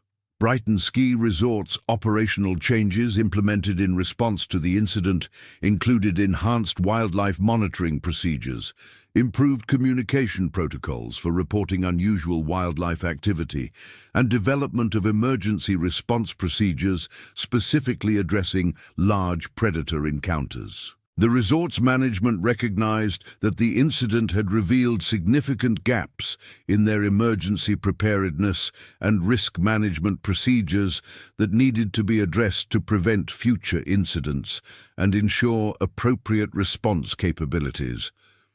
The operational changes required staff training, equipment purchases, and coordination with wildlife management agencies for ongoing monitoring and response capabilities. The incident's impact on the ski industry in Utah and the broader western United States included increased awareness of wildlife encounter risks and development of industry best practices for wildlife monitoring and emergency response. Other ski resorts began evaluating their own wildlife management procedures and emergency response capabilities to identify potential improvements that could prevent similar incidents. The incident also sparked broader discussion within the outdoor recreation industry about appropriate risk management strategies for activities that take place in areas where large predators might be present. Insurance industry analysis of the incident focused on risk assessment procedures and coverage requirements for businesses operating in areas where dangerous wildlife encounters were possible. The incident's significant costs, including medical expenses, business interruption, and liability exposure, prompted insurance carriers to re-evaluate their risk assessment procedures and coverage terms for outdoor recreation businesses. The analysis would likely result in modified insurance requirements and risk management standards for similar businesses operating in areas where large predators might be present. Legal proceedings related to the incident included workers' compensation claims for the injured patrol team members, potential liability claims against the resort for inadequate safety measures, and regulatory investigations by occupational safety agencies regarding workplace safety standards for outdoor recreation employees. The complex legal issues raised by the incident required specialized expertise in multiple areas of law, and would likely result in precedent-setting decisions regarding liability and safety requirements for similar businesses and activities. The incident's broader implications for wildlife conservation and management included increased funding for grizzly bear research and management programs, development of improved techniques for monitoring and managing human-wildlife conflicts, and enhanced cooperation between state and federal agencies for wildlife management in areas where outdoor recreation activities occurred. The incident demonstrated the need for improved preparedness for wildlife encounters, as large predator populations recovered and expanded their ranges into areas where they had been absent for decades. Research institutions' interest in the incident included analysis of bear behavior, effectiveness of emergency response procedures, and development of improved treatment protocols for large predator attack injuries. Universities and medical centers with expertise in wildlife biology, emergency medicine, and trauma surgery initiated collaborative research projects to better understand the factors that contributed to the incident and develop improved prevention and response strategies. The research would contribute to scientific knowledge about grizzly bear behavior and emergency medical treatment of large predator attack injuries. Community response to the incident in the Salt Lake City area and throughout Utah included both support for the injured patrol team members and broader discussion about wildlife management policies and outdoor recreation safety. Community organizations organize fundraising activities to support the injured team members and their families during their extended recovery processes. The incident also prompted community discussions about appropriate policies for balancing wildlife conservation with public safety in areas where outdoor recreation activities were popular. The incident's long-term impact on the careers and lives of the 4 injured patrol team members varied according to their individual recovery processes and personal responses to the trauma. Jason's severe injuries required the most extensive medical treatment and rehabilitation, effectively ending his ski patrol career and requiring significant adjustment to his life and career goals. His experience had sparked interest in wildlife conservation and management, potentially leading to career opportunities in those fields once his recovery was complete. Maria's recovery enabled her to return to emergency medical services work, but her experience during the incident had enhanced her interest in wilderness medical care and trauma response. Her professional development included advanced training in wilderness medicine and consideration of career opportunities in helicopter emergency medical services or trauma center operations. Her first-hand experience with large predator attack injuries had made her a valuable resource for training other emergency medical personnel. Stephen's injuries had ended his competitive skiing career, but his experience during the incident had sparked interest in emergency services and wilderness rescue operations. His recovery process included exploration of career opportunities in emergency management, search and rescue operations, or emergency medical services. His athletic background and experience during the incident had prepared him well for careers that required physical fitness, technical skills, and to perform under stress. Kelly's recovery enabled her to continue her paramedic career with enhanced expertise in wilderness medical emergencies and multi-patient incident management. Her performance during the incident had established her reputation as an exceptional emergency medical professional, leading to opportunities for advancement within emergency medical services organizations and consideration for specialized assignments in wilderness rescue or helicopter emergency medical services. The families of the injured patrol team members experienced long-term impacts, including ongoing concerns about their loved ones' safety in outdoor recreation activities and potential careers, financial stress from medical expenses and lost income during recovery periods, and psychological impacts from witnessing the trauma and recovery processes. Family members also experienced positive impacts, including increased appreciation for life and relationships, enhanced understanding of the risks and rewards of outdoor recreation activities, and pride in their loved ones' courage and professional performance during the incident. The incident's impact on Brighton Ski Resort's reputation and operations extended well beyond the immediate emergency response period, with the resort implementing comprehensive changes to safety procedures, emergency response capabilities, and staff training programs. The resort's management recognized that the incident had created both challenges and opportunities for demonstrating commitment to safety and emergency preparedness. The resort's response to the incident became a model for other outdoor recreation businesses facing similar challenges in balancing wildlife conservation with public safety.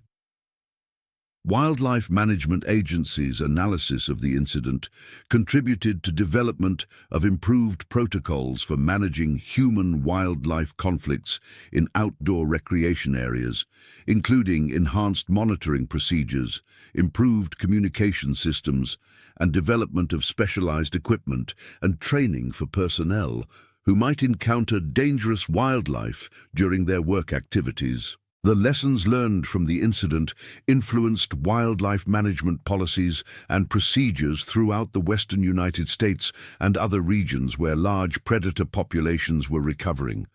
The bear involved in the attack was never located despite extensive search efforts by wildlife management personnel using specialized tracking equipment, aircraft surveillance, and coordinated ground operations. The animal's fate remained unknown, but wildlife biologists suspected that it had either returned to the greater Yellowstone ecosystem or had died from unknown causes in remote mountain areas where its remains might never be found. The uncertainty about the bear's location and condition created ongoing concerns about public safety in mountain areas throughout Utah. Medical professionals' analysis of the treatment provided to the 4 attack victims contributed to development of improved protocols for treating large predator attack injuries, including enhanced field treatment procedures, improved patient stabilization techniques, and specialized surgical approaches for repairing complex injuries caused by large carnivores.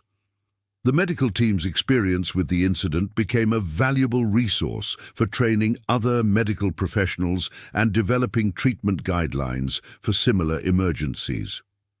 The incident's documentation and analysis by emergency response agencies contributed to development of improved coordination procedures for complex emergencies involving multiple agencies, dangerous wildlife, and technical rescue operations.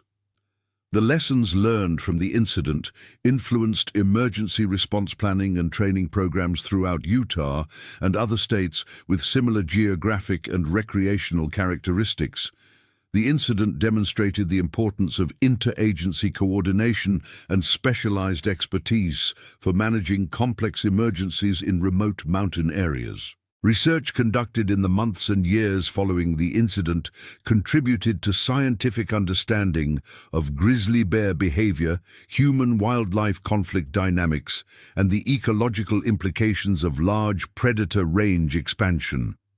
The research findings influenced wildlife management policies and conservation strategies throughout the western United States and contributed to international knowledge about large carnivore conservation and management.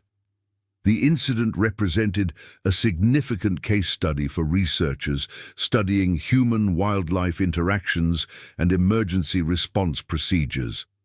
The incident's influence on outdoor recreation safety practices extended throughout the western United States and internationally, with outdoor recreation organizations and government agencies using the incident as a case study for developing improved safety procedures and emergency response capabilities. The incident demonstrated the importance of comprehensive risk assessment, emergency preparedness, and appropriate training for personnel working in areas where dangerous wildlife encounters were possible. The lessons learned from the incident contributed to enhanced safety standards and practices throughout the outdoor recreation industry. Educational institutions' use of the incident as a case study for training programs in wildlife biology, emergency medical services, emergency management, and outdoor recreation management provided valuable learning opportunities for students and professionals in these fields. The incident's complex nature and multiple learning opportunities made it a valuable addition to curriculum and training programs throughout the United States and internationally. The case study materials developed from the incident contributed to improved education and training in multiple professional fields. The incident's legacy included enhanced awareness of wildlife encounter risks in outdoor recreation areas, improved emergency response capabilities for complex emergencies involving dangerous wildlife, and advancement of medical knowledge about treating large predator attack injuries. The incident also contributed to broader understanding of the challenges and opportunities associated with large carnivore conservation and recovery in areas where human activities were prevalent. The long-term impacts of the incident continued to influence policy, practice, and research in multiple fields for years following the initial emergency.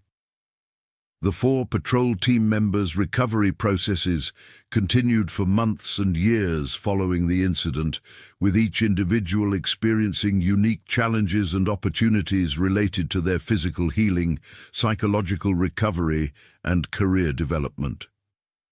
Their experience during the incident had created lasting bonds among them and had contributed to their development as advocates for outdoor recreation safety, wildlife conservation, and emergency medical services improvement. Their ongoing involvement in research, education, and policy development related to their experience ensured that the lessons learned from the incident would continue to benefit others who might face similar challenges in the future. The next stories. The Larsen Bay incident. Dr. Mark Dawson adjusted his wire-rimmed glasses as the floatplane descended toward the crystalline waters of Larsen Bay, its pontoons creating twin wakes across the mirror-smooth surface of Kodiak Island's remote western shore. The Cessna's engine echoed off the towering spruce forests that carpeted the mountainsides, a sound that would normally fill him with the anticipation of another successful research expedition. Today, however, something felt different. The marine biologist had been coming to this isolated corner of Alaska for 7 years, studying the salmon runs and their impact on the local ecosystem, but he'd never brought such a large civilian group with him before. Jesus, look at the size of those mountains, breathed Jennifer Martinez, pressed against the small aircraft's window. The 34-year-old freelance photographer had been documenting wildlife for National Geographic for the past decade, but the raw vastness of Kodiak Island still took her breath away. Her camera equipment cases rattled softly in the cargo hold behind them as pilot Jake Morrison brought the plane around for its final approach. Morrison, a weathered 52-year-old bush pilot with over 2 decades of experience flying in Alaska's most treacherous conditions, had been ferrying researchers and tourists to remote locations throughout the archipelago since 2003. His calloused hands gripped the yoke with practiced ease, but even he felt a twinge of unease as he noticed the unusual number of fish carcasses littering the shoreline below. The salmon run was ending earlier than expected this year, which could only mean one thing: the bears were getting restless. "Mark, you seeing what I'm seeing down there?" Morrison called back to his passenger, his voice crackling through the intercom system. Dr. Dawson leaned forward, peering through the cockpit windscreen at the scene below. Scattered along the rocky beach were the silver remains of what had clearly been a massive salmon die-off. The fish lay in twisted heaps, their scales catching the late afternoon sunlight like scattered coins. "That's not normal for this time of year," he murmured, his scientific mind already working to process the implications. "The run should be at its peak right now, not winding down." In the seat behind them, Jennifer's husband, Robert Chen Martinez, adjusted his hiking pack and checked his GPS unit for the 100th time. The 38-year-old software engineer had taken a sabbatical from his job in Seattle to accompany his wife on what she'd promised would be the adventure of a lifetime. He'd been having second thoughts about the trip ever since they'd left Kodiak Town that morning, and the sight of the dead fish below wasn't helping his nerves. "Maybe we should head back," Robert said quietly, trying to keep the anxiety out of his voice. "If the salmon run is off schedule, doesn't that affect the whole ecosystem?" Dr. Dawson turned in his seat to address the group. Along with Robert and Jennifer, they were accompanied by Sarah Walsh, a 29-year-old wilderness guide from Anchorage who specialized in bear safety education, and David Kim, a 31-year-old wildlife photographer who had been documenting Alaska's predator populations for his doctoral dissertation. The final member of their party was Tommy Erickson, a 45-year-old survival expert and former Army Ranger who served as their expedition leader and safety coordinator. "The ecosystem is definitely in flux," Dawson admitted, his academic demeanor unable to fully mask his growing concern. "But that's exactly why we need to document what's happening here. Climate change is affecting these patterns in ways we're only beginning to understand." Tommy, seated in the rear of the plane, leaned forward. His ice-blue eyes, a testament to his Norwegian heritage, surveyed the landscape below with the practiced gaze of someone who had spent most of his adult life in dangerous environments. After serving 3 tours in Afghanistan, he had returned to his native Alaska and made a living guiding extreme expeditions throughout the state's most remote regions. He had an uncanny ability to read the subtle signs that nature provided, and right now, every instinct he possessed was screaming that something was wrong. "Sarah," he said, addressing the bear safety expert, "what's your read on this?" Sarah Walsh had grown up on Kodiak Island, the daughter of a commercial fisherman who had taught her to respect the island's massive brown bears from an early age. She had been mauled once before, at the age of 16, when she had stumbled upon a sow with cubs while berry picking. The attack had left her with permanent scars on her left shoulder and a healthy respect for the predators that ruled this island. It had also driven her to become one of Alaska's foremost experts on bear behavior and safety protocols. "The fish die-off is concerning," she said, her voice steady but serious. "When the salmon runs fail or end early, it forces the bears to look for alternative food sources. That usually means they become more aggressive and more willing to approach human habitation." Morrison brought the plane down expertly, the pontoons kissing the water's surface before settling into a smooth glide across the bay. As they approached the small dock near their intended campsite, he could see more evidence of the ecological disruption. Seagulls and ravens circled overhead in unusual numbers, and the water itself seemed murkier than normal. "I've been flying these waters for 20 years, Morrison said as he cut the engine and allowed the plane to drift toward the dock. "I've never seen the salmon runs end this abruptly. Usually it's a gradual decline over several weeks." Dr. Dawson was already pulling out his notebook, scribbling observations about water temperature, fish mortality, and bird activity patterns. As a marine biologist specializing in Pacific salmon populations, he understood that they were witnessing something potentially significant from a climate research perspective. What he didn't fully appreciate yet was just how dangerous their situation was becoming. The remote research station they would be using had been constructed by the University of Alaska in 1998 as a base for long-term ecological studies. Located roughly 15 miles southwest of Larsen Bay Village, it consisted of a main cabin with laboratory facilities, a smaller sleeping cabin, a storage shed, and a generator house. The buildings were connected by raised wooden walkways designed to minimize impact on the surrounding environment and provide protection from the frequent rains that characterize the region. As they unloaded their equipment onto the floating dock, Jennifer couldn't help but notice how quiet the forest seemed. In her years of wildlife photography, she had developed an acute sensitivity to the subtle sounds that indicated a healthy ecosystem. The chatter of songbirds, the rustle of small mammals in the underbrush, the distant calls of larger animals.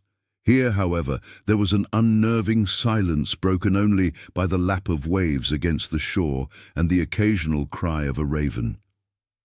"David, are you getting this?" she asked, gesturing toward the eerily quiet tree line with her camera. David Kim had been photographing Alaska's wildlife for 5 years, focusing particularly on the behavioral patterns of large predators. His doctoral work at the University of Washington was examining the impact of climate change on predator-prey relationships in subarctic ecosystems. He had specifically requested to join this expedition because of reports of unusual bear activity in the Larsen Bay area over the past several months. "The silence is definitely abnormal," he agreed, adjusting the telephoto lens on his Canon 5D Mark IV. "Usually you'd expect to hear at least some bird activity, especially with all these fish carcasses around. The scavengers should be having a field day." Tommy had already begun a systematic survey of their immediate surroundings, his military training evident in the methodical way he examined potential threats and escape routes. The research station was situated on a small peninsula that jutted out into the bay, with dense spruce forest on 3 sides and water on the 4th. While the location provided excellent access to marine research sites, it also presented significant tactical disadvantages in terms of security and evacuation possibilities. "The isolation is more complete than I expected," he admitted to Sarah as they walked the perimeter of the camp. "If we get into trouble out here, we're at least 6 hours from any meaningful help, assuming the weather cooperates." Sarah nodded grimly. She had reviewed the area's history before agreeing to serve as their bear safety consultant, and the statistics were sobering. Kodiak Island was home to approximately 3,500 brown bears, making it one of the highest concentrations of these predators anywhere in the world. The bears here were also among the largest, with adult males routinely exceeding 1,000 pounds and standing over 9 feet tall when reared on their hind legs. More concerning still were the incident reports she had studied. Over the past 5 years, there had been a steady increase in aggressive bear encounters in the Larsen Bay area, with 2 fatal attacks recorded in the previous summer alone. "I want everyone to understand something," she announced to the group as they gathered their gear.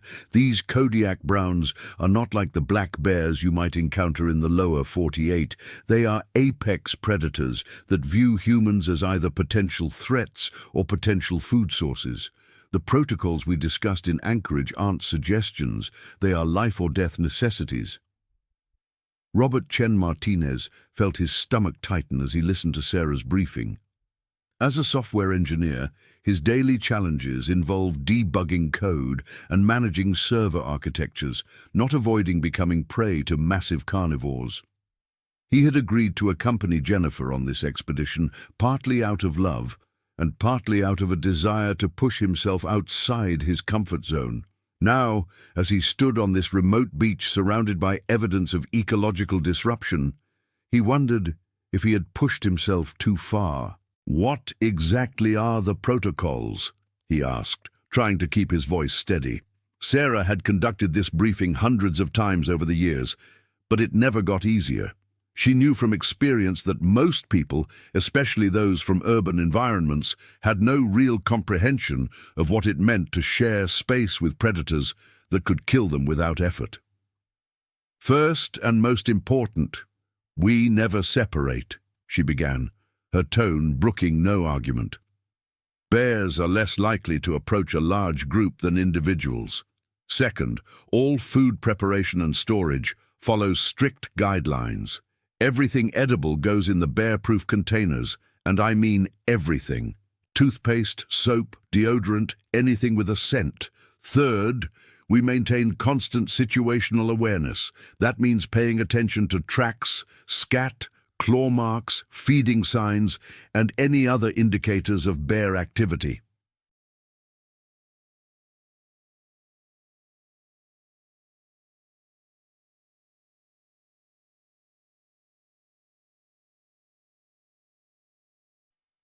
As she spoke, Morrison was securing the floatplane to the dock and conducting his post-flight inspection.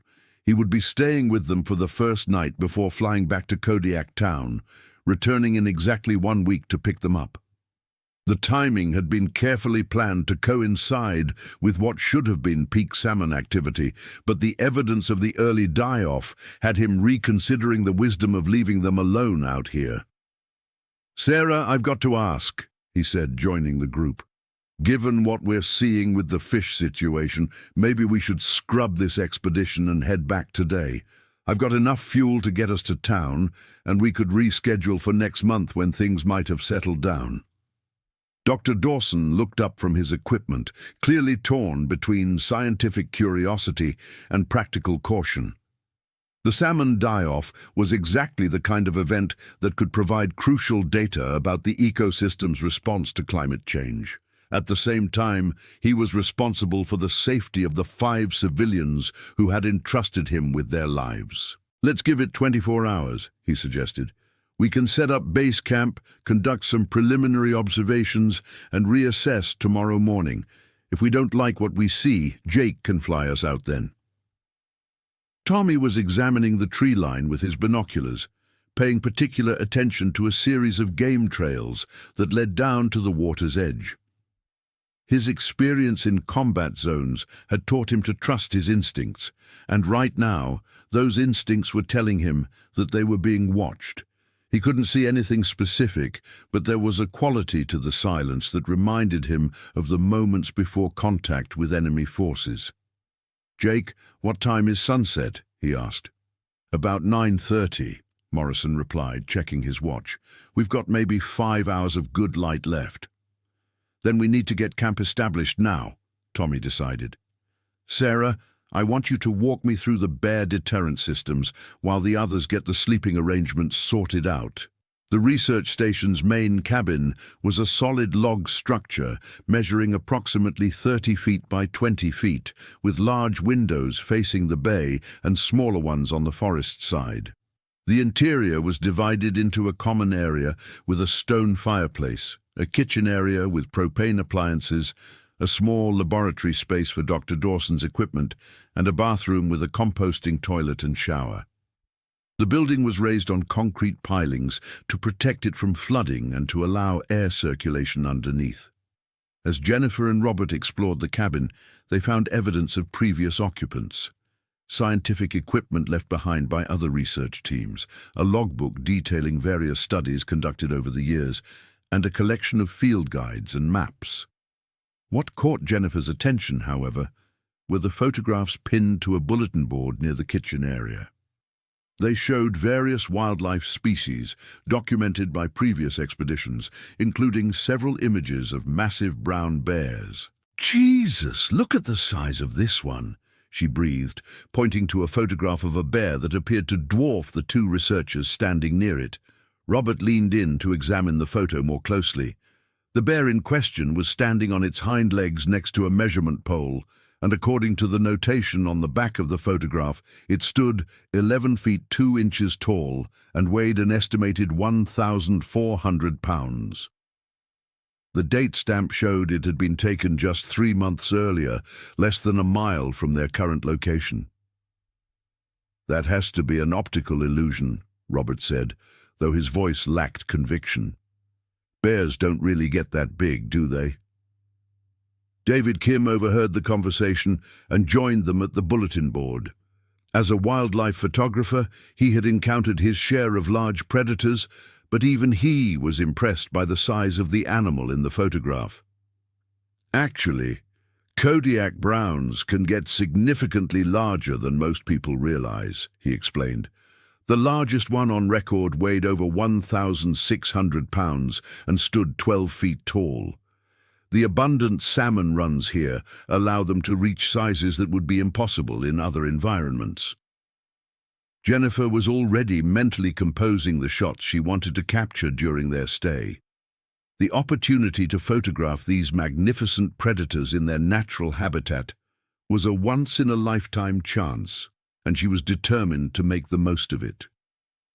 What she didn't realize was that the very characteristics that made Kodiak bears so photogenic, their immense size, their confident demeanor, their lack of fear around humans, also made them extraordinarily dangerous.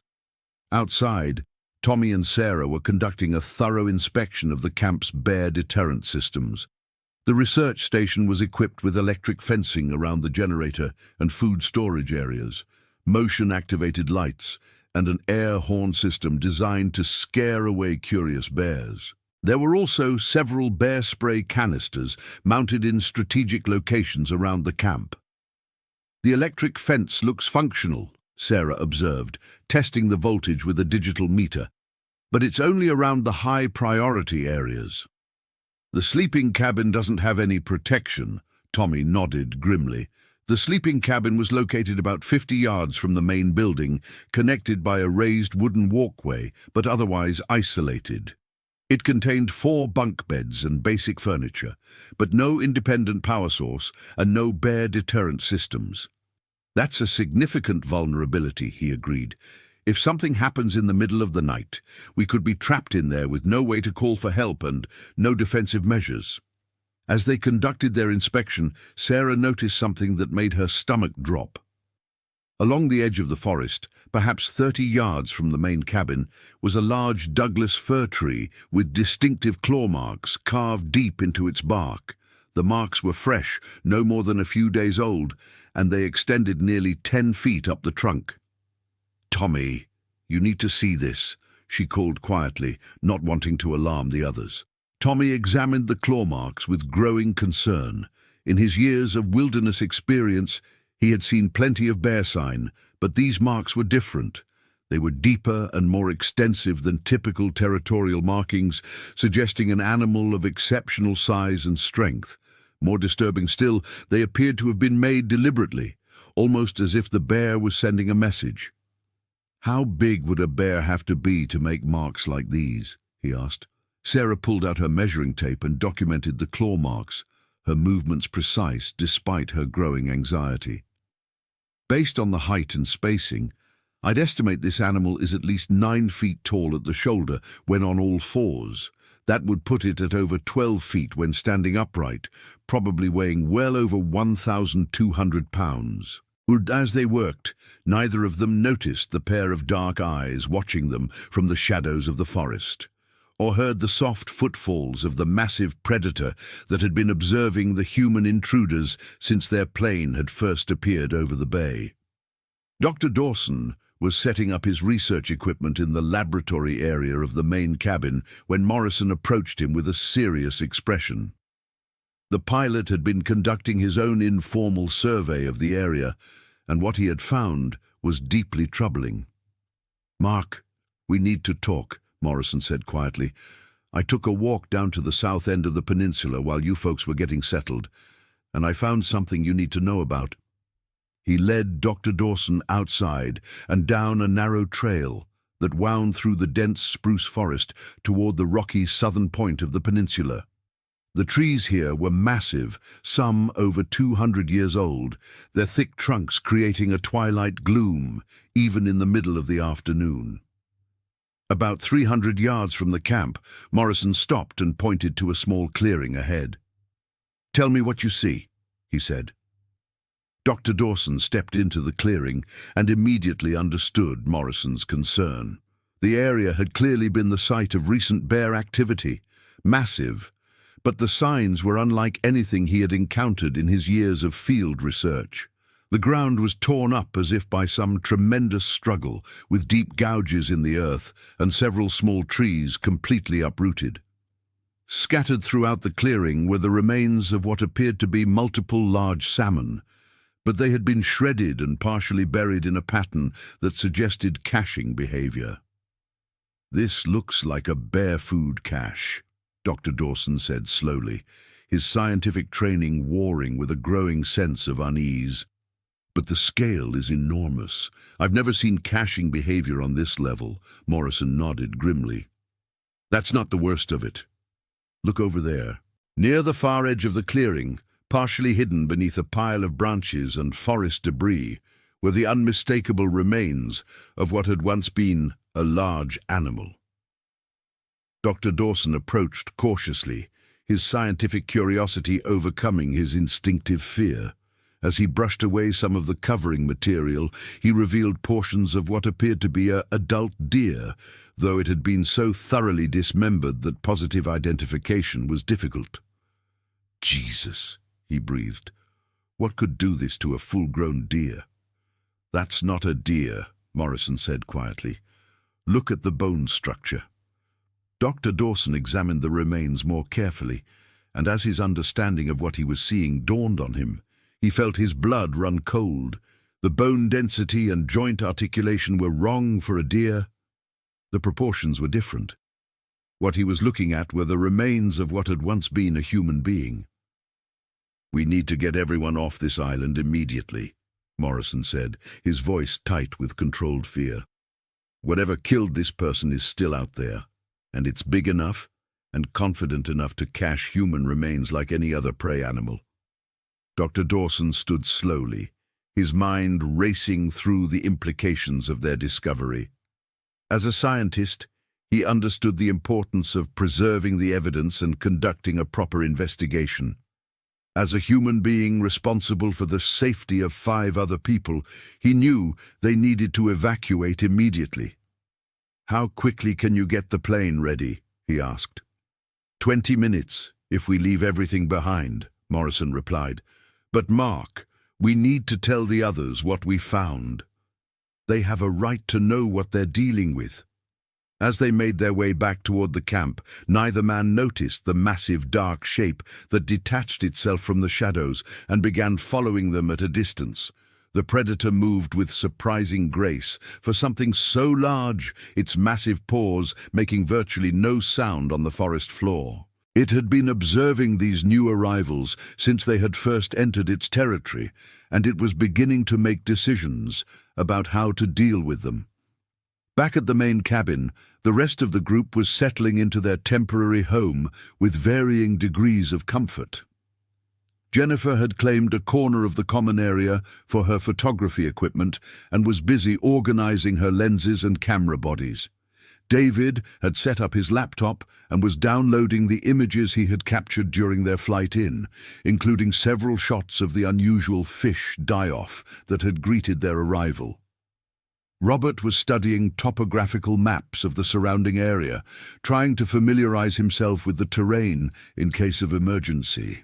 The software engineer in him appreciated the logical layout of the research station, but he couldn't shake the feeling that they were dangerously isolated. The nearest permanent settlement was Larsen Bay Village, 15 miles away, and even that was home to fewer than 100 people. "Sarah, how often do supply runs come out here?" he asked.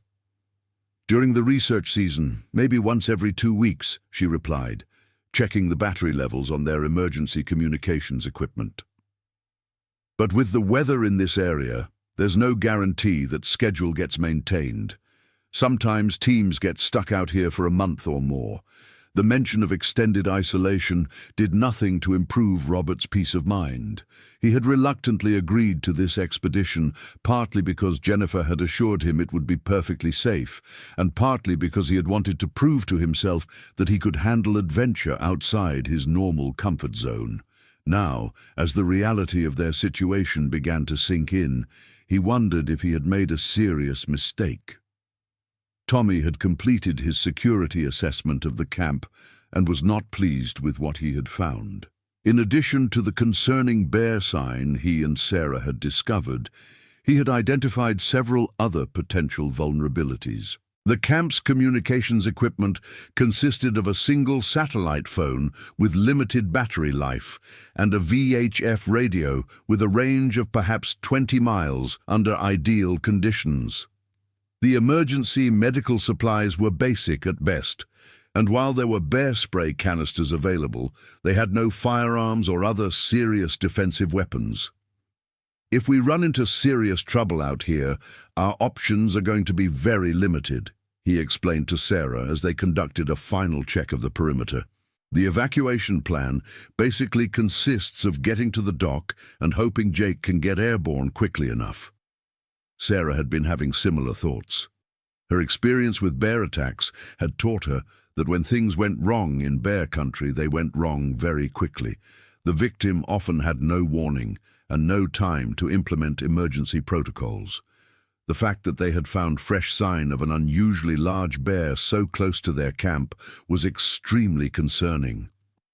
"Maybe we should recommend that everyone sleep in the main cabin tonight," she suggested. "I know it's crowded, but the building is more secure, and we'd all be together if something happened." Tommy was about to agree when they heard Dr. Dawson calling their names from the direction of the trail. The urgency in his voice was immediately apparent, and both Sarah and Tommy began moving toward the sound without discussion. They found Dr. Dawson and Morrison emerging from the forest near the southern trail, and it was immediately obvious that something had badly shaken both men. Morrison in particular looked pale and drawn, his usual confident demeanor replaced by barely controlled anxiety. "We need to evacuate immediately," Dr. Dawson announced without preamble. "Jake found something that changes everything." Morrison quickly described their discovery of the cache site and the human remains, his pilot's training, allowing him to provide a clear and concise report despite his obvious distress. As he spoke, Sarah felt her stomach tighten with a familiar dread. She had studied enough bear attack reports to recognize the pattern Morrison was describing, and the implications were terrifying. A bear that caches human remains is operating at a completely different behavioral level, she explained to the group. It's not just defending territory or reacting to a perceived threat. It's actively hunting humans as a food source. Tommy was already moving toward the main cabin to alert the others. "How long do you need to get the plane ready?" he asked Morrison. 20 minutes if we just grab essentials and leave everything else," Morrison replied, "but we need to move fast. If this animal has established a territory that includes our camp, it's probably watching us right now." As if summoned by his words, a deep sound echoed through the forest around them. A low, rumbling vocalization that seemed to come from everywhere and nowhere at once. It was unlike anything any of them had heard before, more powerful than a typical bear grunt, but clearly organic in origin. The sound seemed to vibrate through their chests, and it carried an unmistakable note of warning. "That's not normal bear behavior," Sarah whispered, her hand instinctively moving to the bear spray canister on her belt. "I've never heard a vocalization like that." The sound came again, closer this time, and definitely from the direction of the forest that surrounded the camp on 3 sides. Whatever was making the noise was large enough that its voice carried clearly over the ambient sound of wind and waves, and it was confident enough to announce its presence rather than remaining hidden. "Everyone into the main cabin now," Tommy ordered, his military training taking over. "Grab your essential gear and move quickly, but don't run." The group converged on the main cabin with practiced urgency, their earlier preparations paying off as they gathered critical supplies without wasting time on non-essentials. Jennifer grabbed her cameras and memory cards, David secured his laptop and backup drives, Robert collected their personal documents and emergency medications, and Dr. Dawson quickly packed his most important research notes. As they worked, the vocalizations from the forest continued, and they began to develop a better sense of their source. The sounds were coming from multiple locations, suggesting either that the animal was moving very quickly around the perimeter of their camp, or that there was more than one bear in the immediate area. "Sarah, is it normal for bears to vocalize like this?" Jennifer asked as she sealed her camera equipment in a waterproof case. "No," Sarah replied tersely. "Bears are generally silent predators. When they do vocalize, it's usually in response to direct confrontation or during mating season. This sounds more like territorial behavior, but the pattern is wrong." Morrison was conducting a rapid pre-flight check on the Cessna, his movements efficient despite the obvious stress of the situation. The float plane was designed for quick departures, but even under the best circumstances, it would take several minutes to get everyone aboard and complete the minimum safety protocols. "I need 5 minutes to get systems online and run through the checklist," he called to the group.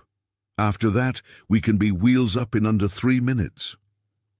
Tommy had positioned himself near the cabin's front windows, using his binoculars to scan the tree line for any sign of movement. His military experience had taught him to remain calm under pressure, but the current situation was unlike anything he had encountered in combat. In Afghanistan, he had dealt with human adversaries who were predictable and whose capabilities were well understood. Here, he was facing an intelligence that operated according to completely different rules. "I've got movement in the trees about 60 yards northeast of our position," he reported quietly. "Something large, but it's staying in the shadows." David had his telephoto lens trained on the same area, hoping to capture images that might help them understand what they were dealing with. Through the powerful optics, he could make out occasional glimpses of dark fur and massive bulk, but the animal remained frustratingly elusive. "Whatever it is, it's huge," he confirmed. "I can't get a clear shot, but based on what I can see, Sarah's size estimates were conservative." The vocalizations suddenly stopped, and the silence that followed was somehow more unnerving than the sounds had been. In the absence of the animal's voice, they could hear other things: the sound of heavy footfalls moving through the underbrush, the occasional snap of branches under enormous weight, and what sounded like deep, rhythmic breathing. "It's moving closer," Tommy observed, adjusting his position to maintain visual contact with the suspected location. "Sarah, what do we do if it decides to approach the cabin directly?" Sarah had been asking herself the same question. The research station's buildings had been designed to withstand weather and provide basic security against curious wildlife, but they had never been tested against a determined attack by a predator of the size they appeared to be facing. "The walls should hold against anything short of a full assault," she said, though her voice lacked complete conviction. "But the windows are vulnerable, and if it gets inside—" She didn't need to finish the sentence. Everyone in the cabin understood the implications. At close quarters, even a small bear was virtually unstoppable, Something the size of what they were apparently dealing with would be able to kill all 6 of them in a matter of seconds. Morrison's voice crackled over the radio from the dock. "Engine start complete. All systems nominal. I need you down here now if we're going to do this." Tommy made the decision that would haunt him for the rest of his life. "Everyone grab your gear and move to the dock. Stay together. Move quickly, but don't run, and keep your eyes on the trees." They filed out of the cabin in a tight group, Tommy leading with Sarah bringing up the rear. The distance from the main cabin to the dock was only about 150 yards, but it felt like miles as they made their way along the wooden walkway with the forest pressing in on both sides. Halfway to the dock, Jennifer stopped suddenly, her photographer's eye catching something the others had missed. "There," she whispered, pointing toward a massive spruce tree about 40 yards to their left. "Do you see it?" Following her gaze, they could make out a dark shape among the shadows of the lower branches. For a moment, it was difficult to distinguish from the natural patterns of bark and foliage, but then it shifted slightly, and they could see it clearly. A bear of impossible size, standing motionless and watching them with obvious intelligence. "Jesus Christ," Robert breathed, his software engineer's mind struggling to process the scale of what he was seeing. "That thing has to weigh over a ton." The bear made no aggressive moves, but its presence was absolutely intimidating.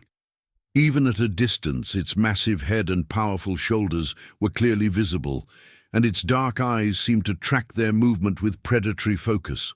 It was studying them, David realized, analyzing their behavior and capabilities just as they were trying to understand it.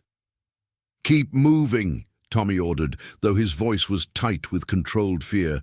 "Don't make eye contact, don't make sudden movements, just keep walking toward the dock." As they continued along the walkway, the bear paced them through the forest, staying parallel to their path but maintaining its distance. Its movement was surprisingly graceful for something so large, and it made very little sound, despite its obvious bulk. Most unnerving of all, it showed no sign of fear or uncertainty. This was clearly an animal that was completely comfortable in the presence of humans. When they reached the dock, Morrison already had the Cessna's engine running and the passenger door open. "Get in quickly!" he called over the noise of the propeller. "I want to be airborne before that thing decides to get curious about the plane." As they loaded their essential gear and climbed aboard, David couldn't resist taking one final photograph of the massive predator that had dominated their brief stay on Kodiak Island. Through his telephoto lens, he captured an image that would later become one of the most widely distributed wildlife photographs in history, a picture of the massive bear standing at the edge of the forest, its enormous bulk clearly visible against the dark backdrop of ancient spruce trees.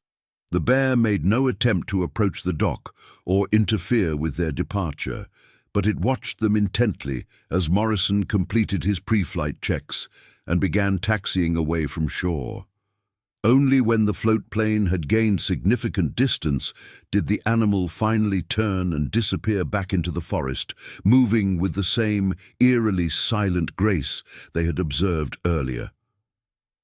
"What the hell was that thing?" Robert asked as they gained altitude and began the flight back toward Kodiak Town. Dr. Dawson was reviewing his field notes, trying to make sense of what they had experienced. "Based on the size and behavior patterns we observed, I'd estimate we were dealing with a mature male Kodiak brown bear weighing at least 1,400 pounds, possibly significantly more. The behavioral patterns were highly unusual, though. The territorial vocalizations, the deliberate display behavior, the apparent lack of fear around humans." Morrison was pushing the Cessna harder than he normally would, eager to put as much distance as possible between themselves and Larsen Bay. "In 20 years of flying in Alaska, I've never seen anything like that," he admitted. "That animal was operating on a completely different level than normal bear behavior." Sarah was quiet during most of the flight, her mind replaying the events of their abbreviated expedition and trying to understand what they had witnessed. The bear's behavior had been unlike anything in her considerable experience, and she was beginning to suspect that they had encountered something truly exceptional, a predator that had evolved beyond normal behavioral parameters. "We need to report this to Fish and Game immediately," she finally said. "If there's a bear in that area that's actively hunting humans and showing this level of territorial behavior, other people could be in serious danger." As they flew east toward the safety of civilization, none of them noticed the small boat that had been anchored in a hidden cove on the far side of the peninsula. The 3 men aboard had been watching their hasty departure through high-powered binoculars, and they were very interested in what had caused a group of experienced outdoors professionals to abandon their expedition so quickly. Marcus Webb lowered his binoculars and turned to his companions with a predatory smile. The 43-year-old big game hunter had come to Alaska specifically seeking a trophy Kodiak bear, and the reports of unusual bear activity in the Larsen Bay area had drawn him like a magnet. His 2 companions, guide Billy Thorne and tracker Jake Kowalski, had been reluctant to accept this particular job, but the money Webb was offering had ultimately overcome their reservations. "Looks like we found our bear," Webb said with satisfaction. "Whatever spooked that research team has to be the same animal that's been causing all the excitement."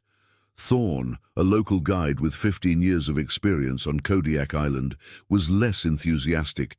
He had known Sarah Walsh for years and respected her expertise. If something had scared her badly enough to abandon an expedition, it was probably something that deserved serious caution. "Maybe we should reconsider this hunt," he suggested. "Sarah's one of the most experienced bear specialists in Alaska. If she ran from something, there's probably a good reason." Webb dismissed the concern with a wave of his hand. The wealthy industrialist from Texas had been hunting big game around the world for over 2 decades, and he had never encountered an animal that couldn't be brought down with the right rifle and proper shot placement.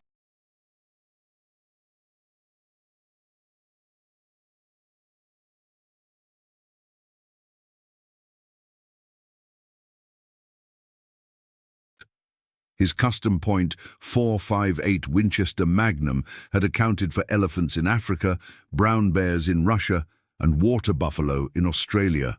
He was confident it would be more than adequate for whatever they might encounter on Kodiak Island. "We didn't come all this way to turn back now," he declared. "Tomorrow morning, we go ashore and track down our trophy." What none of the 3 hunters realized was that they had been observed as carefully as they had been observing the departing research team. From a rocky outcrop above their hidden anchorage, a massive dark shape had been watching their boat since it had first arrived. The bear had learned to associate boats with humans, and humans with food. It was beginning to make plans. Back in Kodiak Town, Dr. Dawson's team was reporting their experience to Alaska Department of Fish and Game authorities, but the response was not what they had expected. Wildlife Protection Officer Lisa Rodriguez listened to their account with professional attention, but her reaction was skeptical rather than alarmed. "We've had several reports of large bear activity in the Larsen Bay area over the past few months," she acknowledged. "But the descriptions have been inconsistent, and we haven't been able to document any animal that matches what you're describing." Rodriguez was a 15-year veteran of wildlife management, and she had learned to be cautious about eyewitness reports of exceptional animal encounters. People's perceptions of size and behavior were often distorted by fear and adrenaline, and what seemed like a monster in the moment frequently turned out to be a perfectly normal animal, behaving within typical parameters. "The human remains you reported finding are definitely a concern," she continued. "We'll send an investigation team out there as soon as weather permits, but bear attacks, while tragic, aren't uncommon in that area. Last summer we had 2 fatal encounters, both involving people who failed to follow basic safety protocols." Sarah felt her frustration building. She understood Rodriguez's skepticism, but she also knew what she had observed. The bear they had encountered was operating at a level far beyond normal animal behavior, and she was convinced it posed a serious threat to anyone who entered its territory. "Lisa, I've been working with bears for over a decade," she said, trying to keep her voice level. "What we saw out there wasn't normal defensive behavior or even typical predation patterns. That animal was displaying complex territorial behavior and showed no fear of humans whatsoever." Rodriguez made notes in her report file, but her expression remained doubtful. "We'll investigate thoroughly," she promised. "In the meantime, we'll issue an advisory warning people to avoid the Larsen Bay research station until further notice." As they left the Fish and Game office, Dr. Dawson couldn't shake the feeling that they had failed to adequately convey the seriousness of what they had encountered. The bureaucratic response was understandable from an institutional perspective, but it didn't address the immediate threat that bear posed to anyone unfortunate enough to encounter it. "What do we do now?" Jennifer asked as they walked toward their hotel.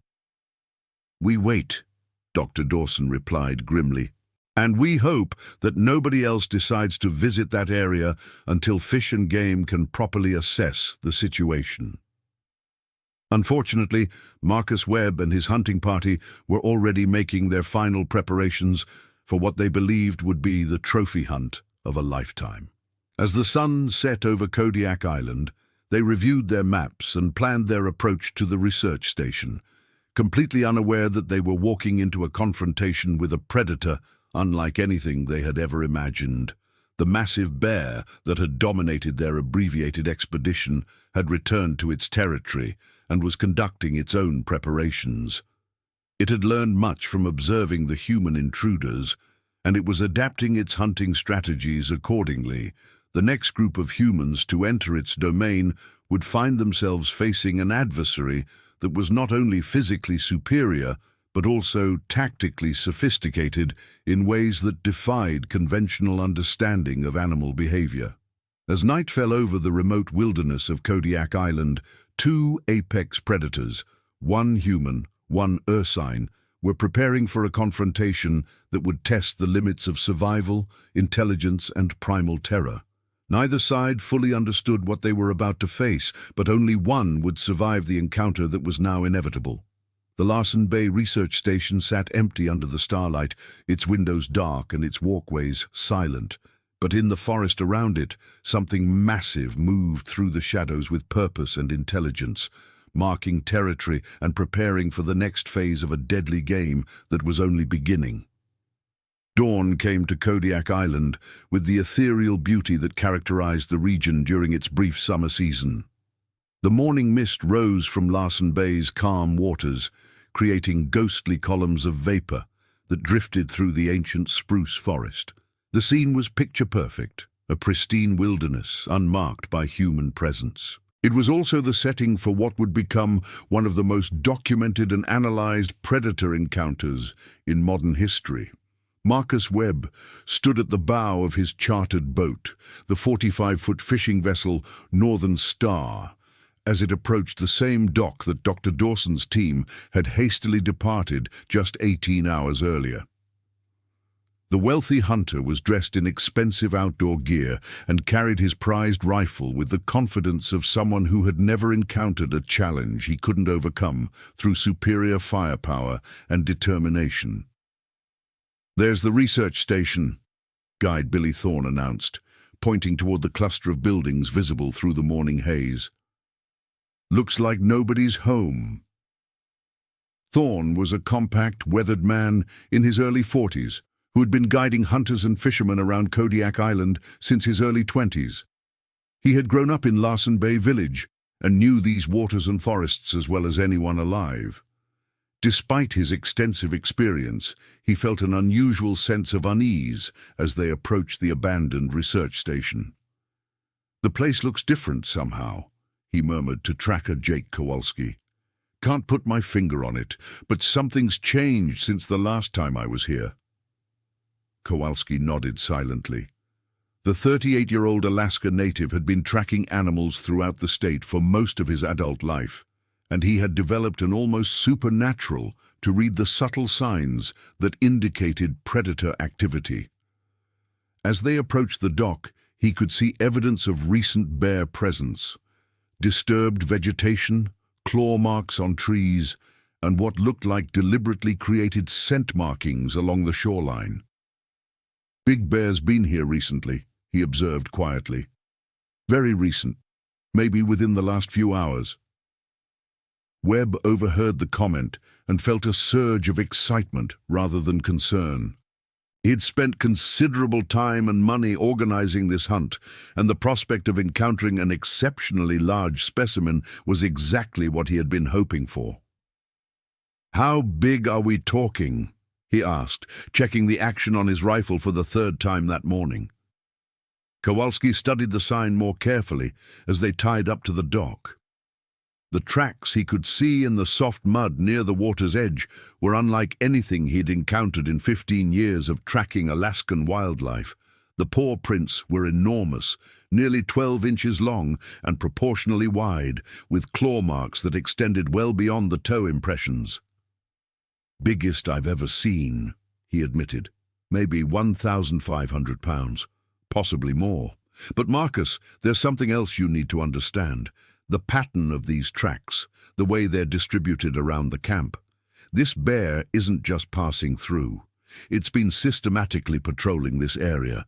Webb dismissed the tracker's concerns with the same confidence that had served him throughout his hunting career. In his experience, all animals, no matter how large or aggressive, could be brought down with proper shot placement and adequate firepower. His custom rifle was loaded with 500-grain solid copper bullets designed specifically for the largest and most dangerous game animals on Earth. "Then we'll be ready for it," he declared, shouldering his pack. "Billy, what's the best approach for getting into position?"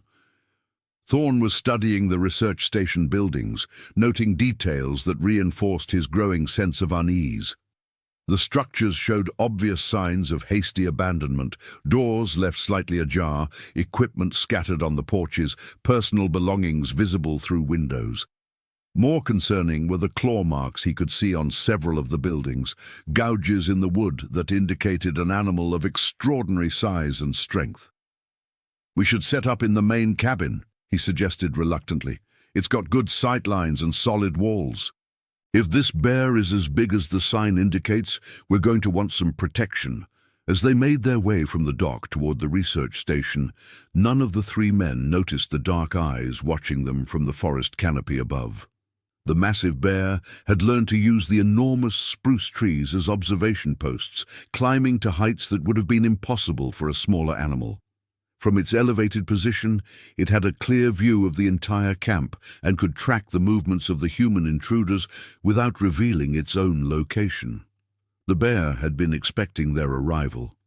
Its intelligence had developed far beyond normal ursine parameters, and it had learned to recognize the patterns that preceded human visits to its territory. The hasty departure of the previous group had been noted and analyzed, and the bear had correctly predicted that other humans would soon follow. What the bear didn't fully understand was the nature of the weapons the humans carried. Its previous encounters with people had involved researchers, photographers, and hikers, individuals who carried no serious offensive capabilities. These new arrivals were different, and the bear was about to discover that humans could be far more dangerous than it had previously realized. Webb and his companions entered the main cabin and began setting up their equipment.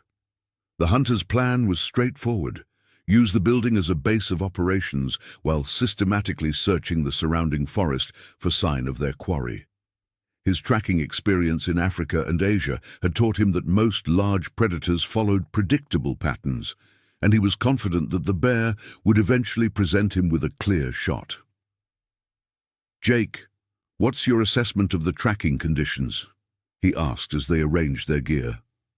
Kowalski had been examining the area around the cabin more closely, and what he had found was deeply disturbing. The bear sign was everywhere, on trees, on buildings, even on the elevated walkways that connected the various structures. Most alarming was the evidence of deliberate territorial marking behavior that went far beyond anything he had observed in normal bears. "This animal has claimed this entire area as its territory," he reported. "The scent marking is systematic and recent. It's not just passing through or feeding here, it's living here." Thorne was checking the cabin's windows and doors, noting that several showed evidence of testing by something with enormous strength. The claw marks on the doorframes were particularly concerning, as they suggested the bear had been actively trying to gain access to the building. "Marcus, I think we need to reconsider this hunt," he said seriously. "The behavior pattern Jake's describing isn't normal predator territory establishment. This sounds more like what you'd expect from an animal that's actively defending a feeding ground." Webb was examining the photographs on the bulletin board that Jennifer had noticed during the research team's brief stay. The images of massive bears taken in the immediate area reinforced his conviction that he was in the right place to find a truly exceptional trophy. "Look at these specimens," he said with obvious excitement. "This area is obviously home to some of the largest bears on the island. That's exactly what we came here to find." What Webb didn't realize was that several of the photographs on the bulletin board showed the same individual bear at different times over the past several months. The animal had been systematically observed by multiple research teams, and the documentation showed a clear pattern of increasing size and behavioral sophistication. As they prepared to begin their hunt, the massive predator was making its own preparations. From its observation post in the forest canopy, it had studied the new arrivals and noted significant differences from previous human visitors.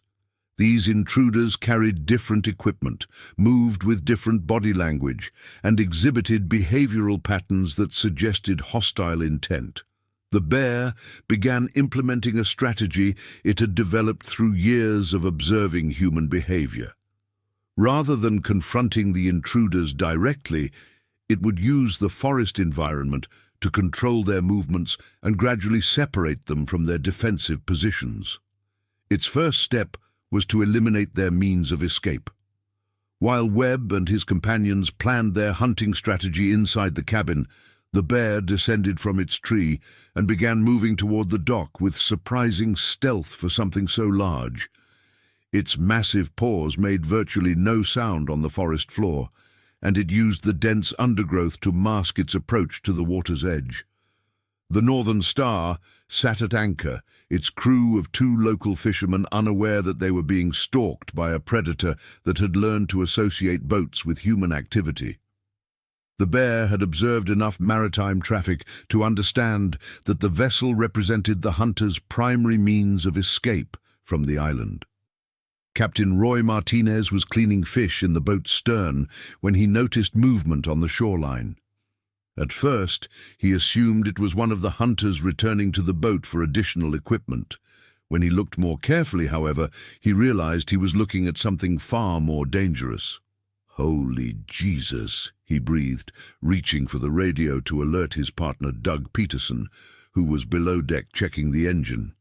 The bear was moving along the shoreline with obvious purpose, its massive bulk clearly visible in the morning sunlight. Martinez had been working these waters for over 20 years, and he had seen plenty of large bears, but nothing had prepared him for the sheer scale of the animal now approaching his boat. "Doug, get up here now!" he called urgently. "We've got company!" Peterson emerged from the engine compartment just as the bear reached the end of the dock. The animal paused there, studying the boat with obvious intelligence, then began moving along the floating dock toward their position.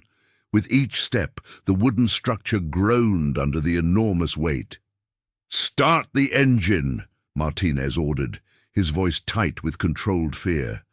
"We need to get away from the dock before that thing decides to come aboard." Peterson was already moving toward the helm, but the marine diesel required several minutes to warm up properly, and they both knew it would take time to get underway. Meanwhile, The bear continued its deliberate approach, showing no signs of fear or hesitation. "It's not acting like a normal bear," Peterson observed, his hands shaking slightly as he worked the engine controls. "It's moving like it has a plan." The bear reached the point where the dock connected to their boat and stopped, studying the vessel intently. For several long moments it simply stood there, its dark eyes scanning the deck and superstructure as if memorizing every detail. Then, without warning, it reared up on its hind legs and placed its massive forepaws on the boat's gunwale.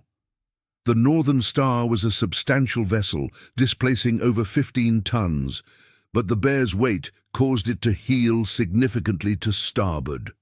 Martinez felt the deck shifting beneath his feet and realized with horror that the animal was actually considering climbing aboard. "Gun it!" he shouted to Peterson. "Whatever it takes, get us away from here!" Peterson pushed the throttles forward before the engine had properly warmed, and the diesel responded with a cloud of black smoke and a surge of power that pulled the boat away from the dock. The sudden movement caught the bear off guard, and it dropped back to all fours as the vessel moved beyond its reach. For a moment, Martinez thought they had escaped. Then the bear began moving again, this time with obvious hostile intent. Instead of remaining on the dock, it entered the water and began swimming directly toward their boat with powerful, determined strokes. "It's following us," Peterson called in disbelief. "That thing is actually chasing us." Martinez had never seen anything like it in 2 decades of working around Kodiak's brown bears.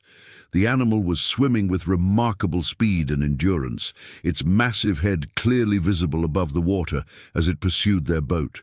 More disturbing still, it seemed to be anticipating their movements, adjusting its course to intercept rather than simply following their wake. "How fast can this thing swim?" Peterson asked, pushing the engines to their maximum sustainable power. "Fast enough," Martinez replied grimly, watching the bear's steady progress through the water. "But I don't think it's trying to catch us. Look at the direction it's heading." Peterson followed his partner's gaze and realized that the bear wasn't pursuing them directly. Instead, it was swimming toward a point that would allow it to intercept their boat if they tried to return to the dock. The animal was deliberately positioning itself to prevent them from providing assistance or evacuation to the hunters on shore. "It's cutting off our escape route," Peterson said in amazement. "That thing is thinking tactically." Meanwhile, back at the research station, Webb and his companions had begun their systematic search of the surrounding forest. The hunters' confidence remained high, but both Thorne and Kowalski were becoming increasingly nervous as they encountered more and more evidence of the massive bear's presence. "The scent marking is getting stronger," Kowalski reported as they followed a game trail that led deeper into the forest. "We're moving into the core of its territory." Thorne was noting other signs that reinforced his growing conviction that they were dealing with something exceptional. The claw marks on trees were not only unusually high and deep, but they were distributed in patterns that suggested deliberate communication rather than random territorial behavior. "Jake, look at this," he said, pointing to a series of marks on a large Douglas fir. "These aren't random scratches. It's like the bear is leaving messages." Kowalski examined the marks more closely and felt his blood run cold. The claw gouges were arranged in what appeared to be a systematic pattern, with specific spacing and depth that suggested they conveyed meaning to other bears. More disturbing still, the marks were fresh, made within the past few hours. "We're being tracked," he realized. "This animal knows we're here, and it's been monitoring our movements since we arrived." Webb was examining tracks in a soft patch of ground near a small stream. The impressions were perfectly preserved in the damp earth, and they clearly showed an animal of extraordinary size. But what caught his attention was the depth and clarity of the tracks. They showed no sign of age or weathering, indicating they had been made very recently. "It was here within the past hour," he announced with excitement. "We're close." What Webb didn't realize was that the tracks had been deliberately placed for them to find. The bear had been watching their approach and had intentionally left sign that would draw them deeper into the forest, away from their base camp and any possibility of assistance. As they followed the trail deeper into the woods, none of the three hunters noticed that other tracks were appearing behind them, fresh prints that showed the massive bear was now following them, staying just out of sight while monitoring their every move. The forest around them was unnaturally quiet. The usual sounds of songbirds and small mammals were absent, replaced by an ominous silence that pressed in on them from all sides. Even the wind seemed muted, as if the entire ecosystem was holding its breath. "Something's wrong," Thorne said quietly, his wilderness instincts finally overriding his professional obligations. "We need to get back to the cabin." Kowalski was studying the forest around them with growing alarm. His tracking experience had taught him to recognize the subtle signs that indicated the presence of a major predator, and everything he was seeing suggested they were walking into an ambush. "Marcus, we need to abort this hunt," he said firmly. "The behavior patterns we're seeing aren't normal. This animal is actively hunting us." Webb was finally beginning to understand that they might be facing something beyond his previous experience. The tracks they were following were not only enormous, but showed clear evidence of deliberate strategy. The bear wasn't randomly wandering through its territory. It was leading them somewhere specific. "What exactly are you saying?" he asked, though his voice had lost some of its earlier confidence. Before either guide could answer, they heard a sound that froze them all in their tracks, a deep, rumbling vocalization that seemed to come from everywhere at once. It was the same sound that had terrified Dr. Dawson's research team, but now they were hearing it from much closer range. "That's not normal bear communication," Kowalski whispered, his hand moving instinctively to the large caliber revolver on his hip. "I've never heard anything like it." The vocalization came again, closer this time, and clearly from a specific direction. As they listened, they could hear other sounds: the crack of branches under enormous weight, the soft thud of massive paws on forest floor, and what sounded disturbingly like intelligent breathing. "It's circling us," Thorne realized with growing horror. "We're surrounded." Webb raised his rifle and began scanning the forest for any sign of their stalker, but the dense undergrowth and massive tree trunks provided countless hiding places for something with the patience to remain concealed. His expensive optics were useless in the close confines of the ancient forest. "There," Kowalski said suddenly, pointing to a section of forest about 50 yards to their left. Something moved. They could see it now. A massive dark shape moving between the trees with impossible stealth. It appeared and disappeared in the shadows, never presenting a clear target but always maintaining its pressure on their position. The bear was using the forest itself as a weapon, controlling their movements and gradually herding them away from any possible escape route. "We need to get back to the open ground near the cabin," Webb decided, his hunting experience finally overriding his trophy ambitions. "In thick cover like this, we don't have any advantage." As they began moving back toward the research station, the bear's behavior became more aggressive. The vocalizations increased in frequency and volume, and they could hear it moving more boldly through the forest on their flanks. It was no longer concerned with concealment. It was actively driving them toward a destination of its own choosing. "It's herding us," Kowalski said with dawning realization. "This animal is using pack-hunting tactics." The insight was more terrifying than any of them wanted to acknowledge. Bears were typically solitary animals that relied on size and strength rather than sophisticated hunting strategies.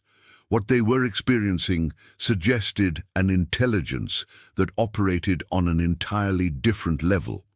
As they emerged from the forest into the clearing around the research station, they were confronted with evidence of how completely they had been outmaneuvered. The Northern Star was nowhere to be seen, and the dock showed obvious signs of damage. Their means of escape had been systematically eliminated while they were being led away from their base camp. "Where's the boat?" Webb demanded, though the answer was becoming obvious. Thorne was examining the damaged dock through his binoculars. The wooden structure was partially collapsed, and there were obvious claw marks on the pilings that remained above water. "Martinez must have been forced to retreat," he said grimly. "That thing drove off our transportation." The realization that they were now stranded on the island with a predator that had demonstrated tactical thinking abilities sent a chill through all three men. Webb's confidence finally began to crack as he understood that they were no longer hunters, they had become prey. "How do we get out of here?" he asked, looking to his guides for answers they didn't have. Kowalski was studying the forest edge, noting that the sounds of their stalker had stopped. The sudden silence was somehow more menacing than the earlier vocalizations had been. "First, we need to get inside and secure the building," he said. "Then we figure out how to signal for help." As they moved toward the main cabin, none of them noticed the massive shape that detached itself from the shadows and began following them across the open ground. The bear had successfully isolated them from any means of escape, and now it was ready to begin the final phase of its hunt. The research station that had seemed so secure to Dr. Dawson's team was about to become the setting for a confrontation between human intelligence and predatory instinct that would test the limits of survival and redefine the understanding of what made an animal truly dangerous. The hunters had become the hunted, and their adversary was unlike anything they had ever imagined. Inside the cabin, Webb and his companions began implementing emergency protocols, but they were already beginning to realize that their situation was far more desperate than any of them had anticipated. Outside, something massive circled the building with the patience of a predator that had all the time in the world and the intelligence to use every advantage the environment provided. The final confrontation was about to begin, and only one side would survive to tell the story of what happened when human arrogance met evolutionary perfection in the remote wilderness of Kodiak Island.